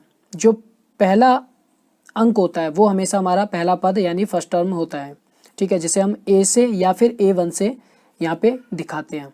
उसके बाद सेकंड दूसरा पद को हम A2 लिखेंगे, तीसरे पद को A3, और अगर लास्ट टर्म है तो लास्ट टर्म लिखते हैं या फिर AN। ठीक है, जो भी हमारा nवा पद है। यहाँ पे जो यहाँ नंबर लिखे जा रहे हैं 1 2 3, ये हमारे पद बताते हैं। ठीक है, तो मान लीजिएगा यहाँ पे मैं बात करता हूँ, अगर हम पहले पद को लिखते हैं तो नॉर्मल पहला पद हमारा A1 होता है। उसके बाद दूसरे पद को किस तरह लिखा जाता है, जो यहाँ नंबर लिखा रहता है, दूसरे पद की बात कर रहे हैं तो वो होगा बराबर पहले पद में +1D जोड़ने पर। ठीक है, तीसरे पद की बात करेंगे तो A3 जो होगा वो होगा A1 + 2D, यानी कि जितना यहाँ पे लिखा है उसमें से 1 माइनस करके आपको D के साथ उसे मल्टीप्लाई करना है। A3 बराबर होगा A1 + 2D के। इसी प्रकार A4 बराबर होगा A1 + 3D, यहाँ पे 3 है क्योंकि यहाँ 4 है।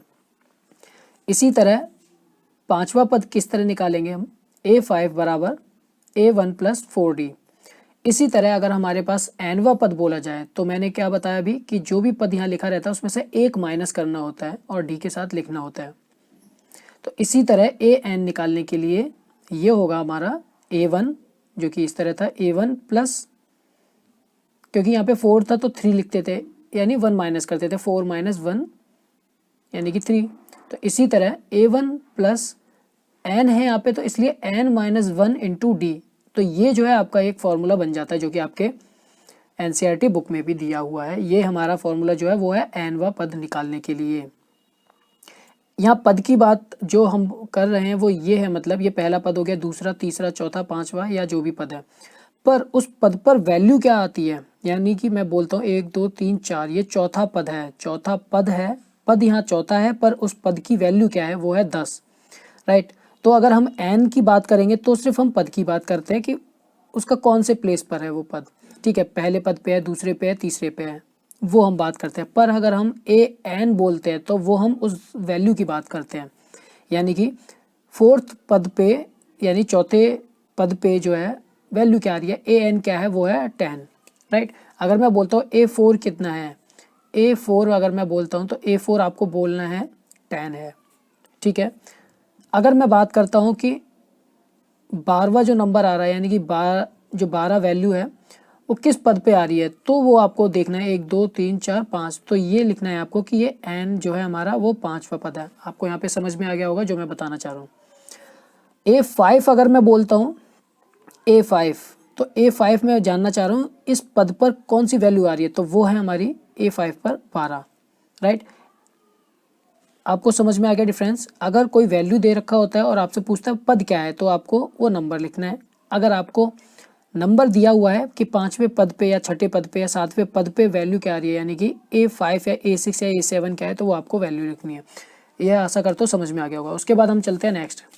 अब जैसे कि A15 आपसे बोला जाता है निकालने के लिए, तो आपको डायरेक्ट इसी फॉर्मूले से ही ये बना है, यानी 15 यहाँ रखेंगे n की जगह, तो 15 माइनस 1 कितना हो जाएगा, वो हो जाएगा आपका 14। तो इसीलिए हम डायरेक्ट यहाँ लिखते हैं A15 बोला गया है तो A1 प्लस 14D, राइट। अगर मैं बोलता हूँ कि A13 तो A13 is equal to A1 plus 12D, right. तो इसी तरह जो है आपको इसे करना है। अब यहाँ पे हम कुछ सूत्र यानी कि फॉर्मूले दिए हुए हैं यहाँ पे जो इस चैप्टर में है, वो हम एक बार देख लेते हैं कौन कौन से। एक तो पहला फॉर्मूला जो मैंने अभी जस्ट आपको समझाया है एनवा पद निकालने के लिए, an, ठीक है, यानी an की वैल्यू निकालने के लिए जो है A1 plus n minus 1 into D, ये हो गया आपका nth टर्म, यानी कि जो भी आपका an की वैल्यू होगी वो निकालने के लिए, राइट। कभी कभार आपको इसी सेम फॉर्मूले से आपसे पूछता है an की वैल्यू दे रखी होती है और n निकालने के लिए बोला जाता है, तो आपको an की वैल्यू को यहाँ पुट करना है और यहाँ A1 दिया होगा और D दिया होगा, देन उससे आप n निकाल सकते हैं। कभी आपको जो है n दिया होता है और an निकालने के लिए बोला जाता है, तो वो भी आप यहाँ से निकाल सकेंगे, राइट। सेकंड जो फॉर्मूला है वो है आपका सम निकालने का, यानी कि nth टर्म्स का योग निकालने का, ठीक है। तो वो होता है Sn is equal to n divided by 2 A1 plus an। अब यहाँ पे ये ध्यान रखिएगा an का फॉर्मूला जो है, जो अभी हमने बात किया है ये है, तो इस an की जगह हम इस वैल्यू को पूरा यहाँ पे पुट कर देंगे, तो ये हमारा यहाँ पे पुट हो जाता है, राइट। तो A1 पहले से था, an की वैल्यू हमने यहाँ पुट की है ये वाली, तो उसे पुट करने के बाद देखिएगा यहाँ A1 और A1 दो बार है, तो इन दोनों को प्लस करते हैं तो 2A1 हो जाता है, और ये जो बचता है यहाँ से n माइनस 1 इंटू डी वो यहाँ आ जाता है।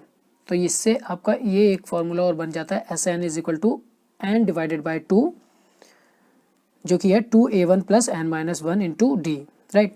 ये आपका यहाँ पे ये फॉर्मूला हो गया। सेकंड है, यानी कि थर्ड जो है आपका फॉर्मूला वो ये है कि if L is the last term of the finite AP then the sum, इसकी सहायता से निकालेंगे, right.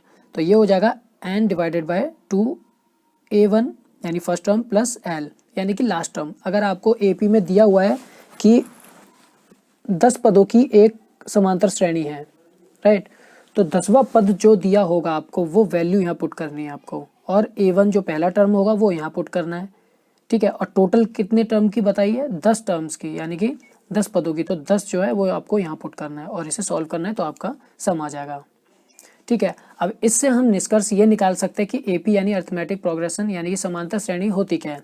AP is a list of numbers in which each term is obtained by adding a fixed number D to the preceding term except the first term, right. यानी कि एक समांतर श्रेणी संख्याओं की एक ऐसी सूची होती है जिसमें प्रत्येक पद जो निकाला जाता है अपने से ठीक पहले वाले पद में एक निश्चित संख्या D को जोड़कर प्राप्त किया जाता है, राइट। जैसा कि मैंने आपको यहाँ बताया कि पहले पद में अगर D को जोड़ते हैं, यानी सार्वंतर यानी कॉमन डिफरेंस जिसे हम कहते हैं D को, वो अगर जोड़ते हैं यहाँ पे, तो नेक्स्ट टर्म जो है हमें प्राप्त हो जाता है, राइट। आशा करता हूँ ये आपको समझ में आ गया होगा। अब हम यहाँ से कुछ एग्जाम्पल्स को जो है देख लेते हैं, ठीक है। यहाँ पे आप देखिएगा ये कुछ एग्जाम्पल्स यहाँ पे दिए हुए हैं, तो यहाँ पर आप देख पाएंगे ये एक समांतर श्रेणी दी हुई है जो कि है 2, 7 और 12 का 10वां पद निकालना है। अब यहाँ ध्यान रखिएगा 10वां पद निकालना है, यानी कि आपको सबसे पहले ये देखना है आपको निकालना क्या है, 10वां पद निकालना है। 10वां पद का मतलब होता है A10, ठीक है, A10 आपको निकालना है। तो A10 का फॉर्मूला आप बनाइएगा, जो मैंने आपको बताया किस तरह बनाएंगे। A10 है तो A1 प्लस 9D हो जाएगा। अब यहाँ देखिएगा जब आप फॉर्मूला बना लेते हैं कि इसमें आपको क्या क्या ज़रूरत है, A1 की ज़रूरत है और D की ज़रूरत है। तो A1 आप ढूंढिए कहाँ पे है, A1 हो गया हमारा 2, राइट। डी की ज़रूरत है। अब डी की वैल्यू जो है वो हम निकालेंगे 7 में से 2 को माइनस करके, या फिर 12 में से 7 को भी कर सकते हैं, तो 5 आ जाता है। 5 ये हो जाएगा डी। तो इसे आप यहाँ पुट करेंगे तो 8 n की वैल्यू जो आ जाती है हमारे पास 47, राइट। तो ये इस तरह आप करेंगे। सेकंड है 21, 18 और 5, ये एक समांतर श्रेणी दी हुई है जिसमें बोला गया है कौन सा पद -81 होगा।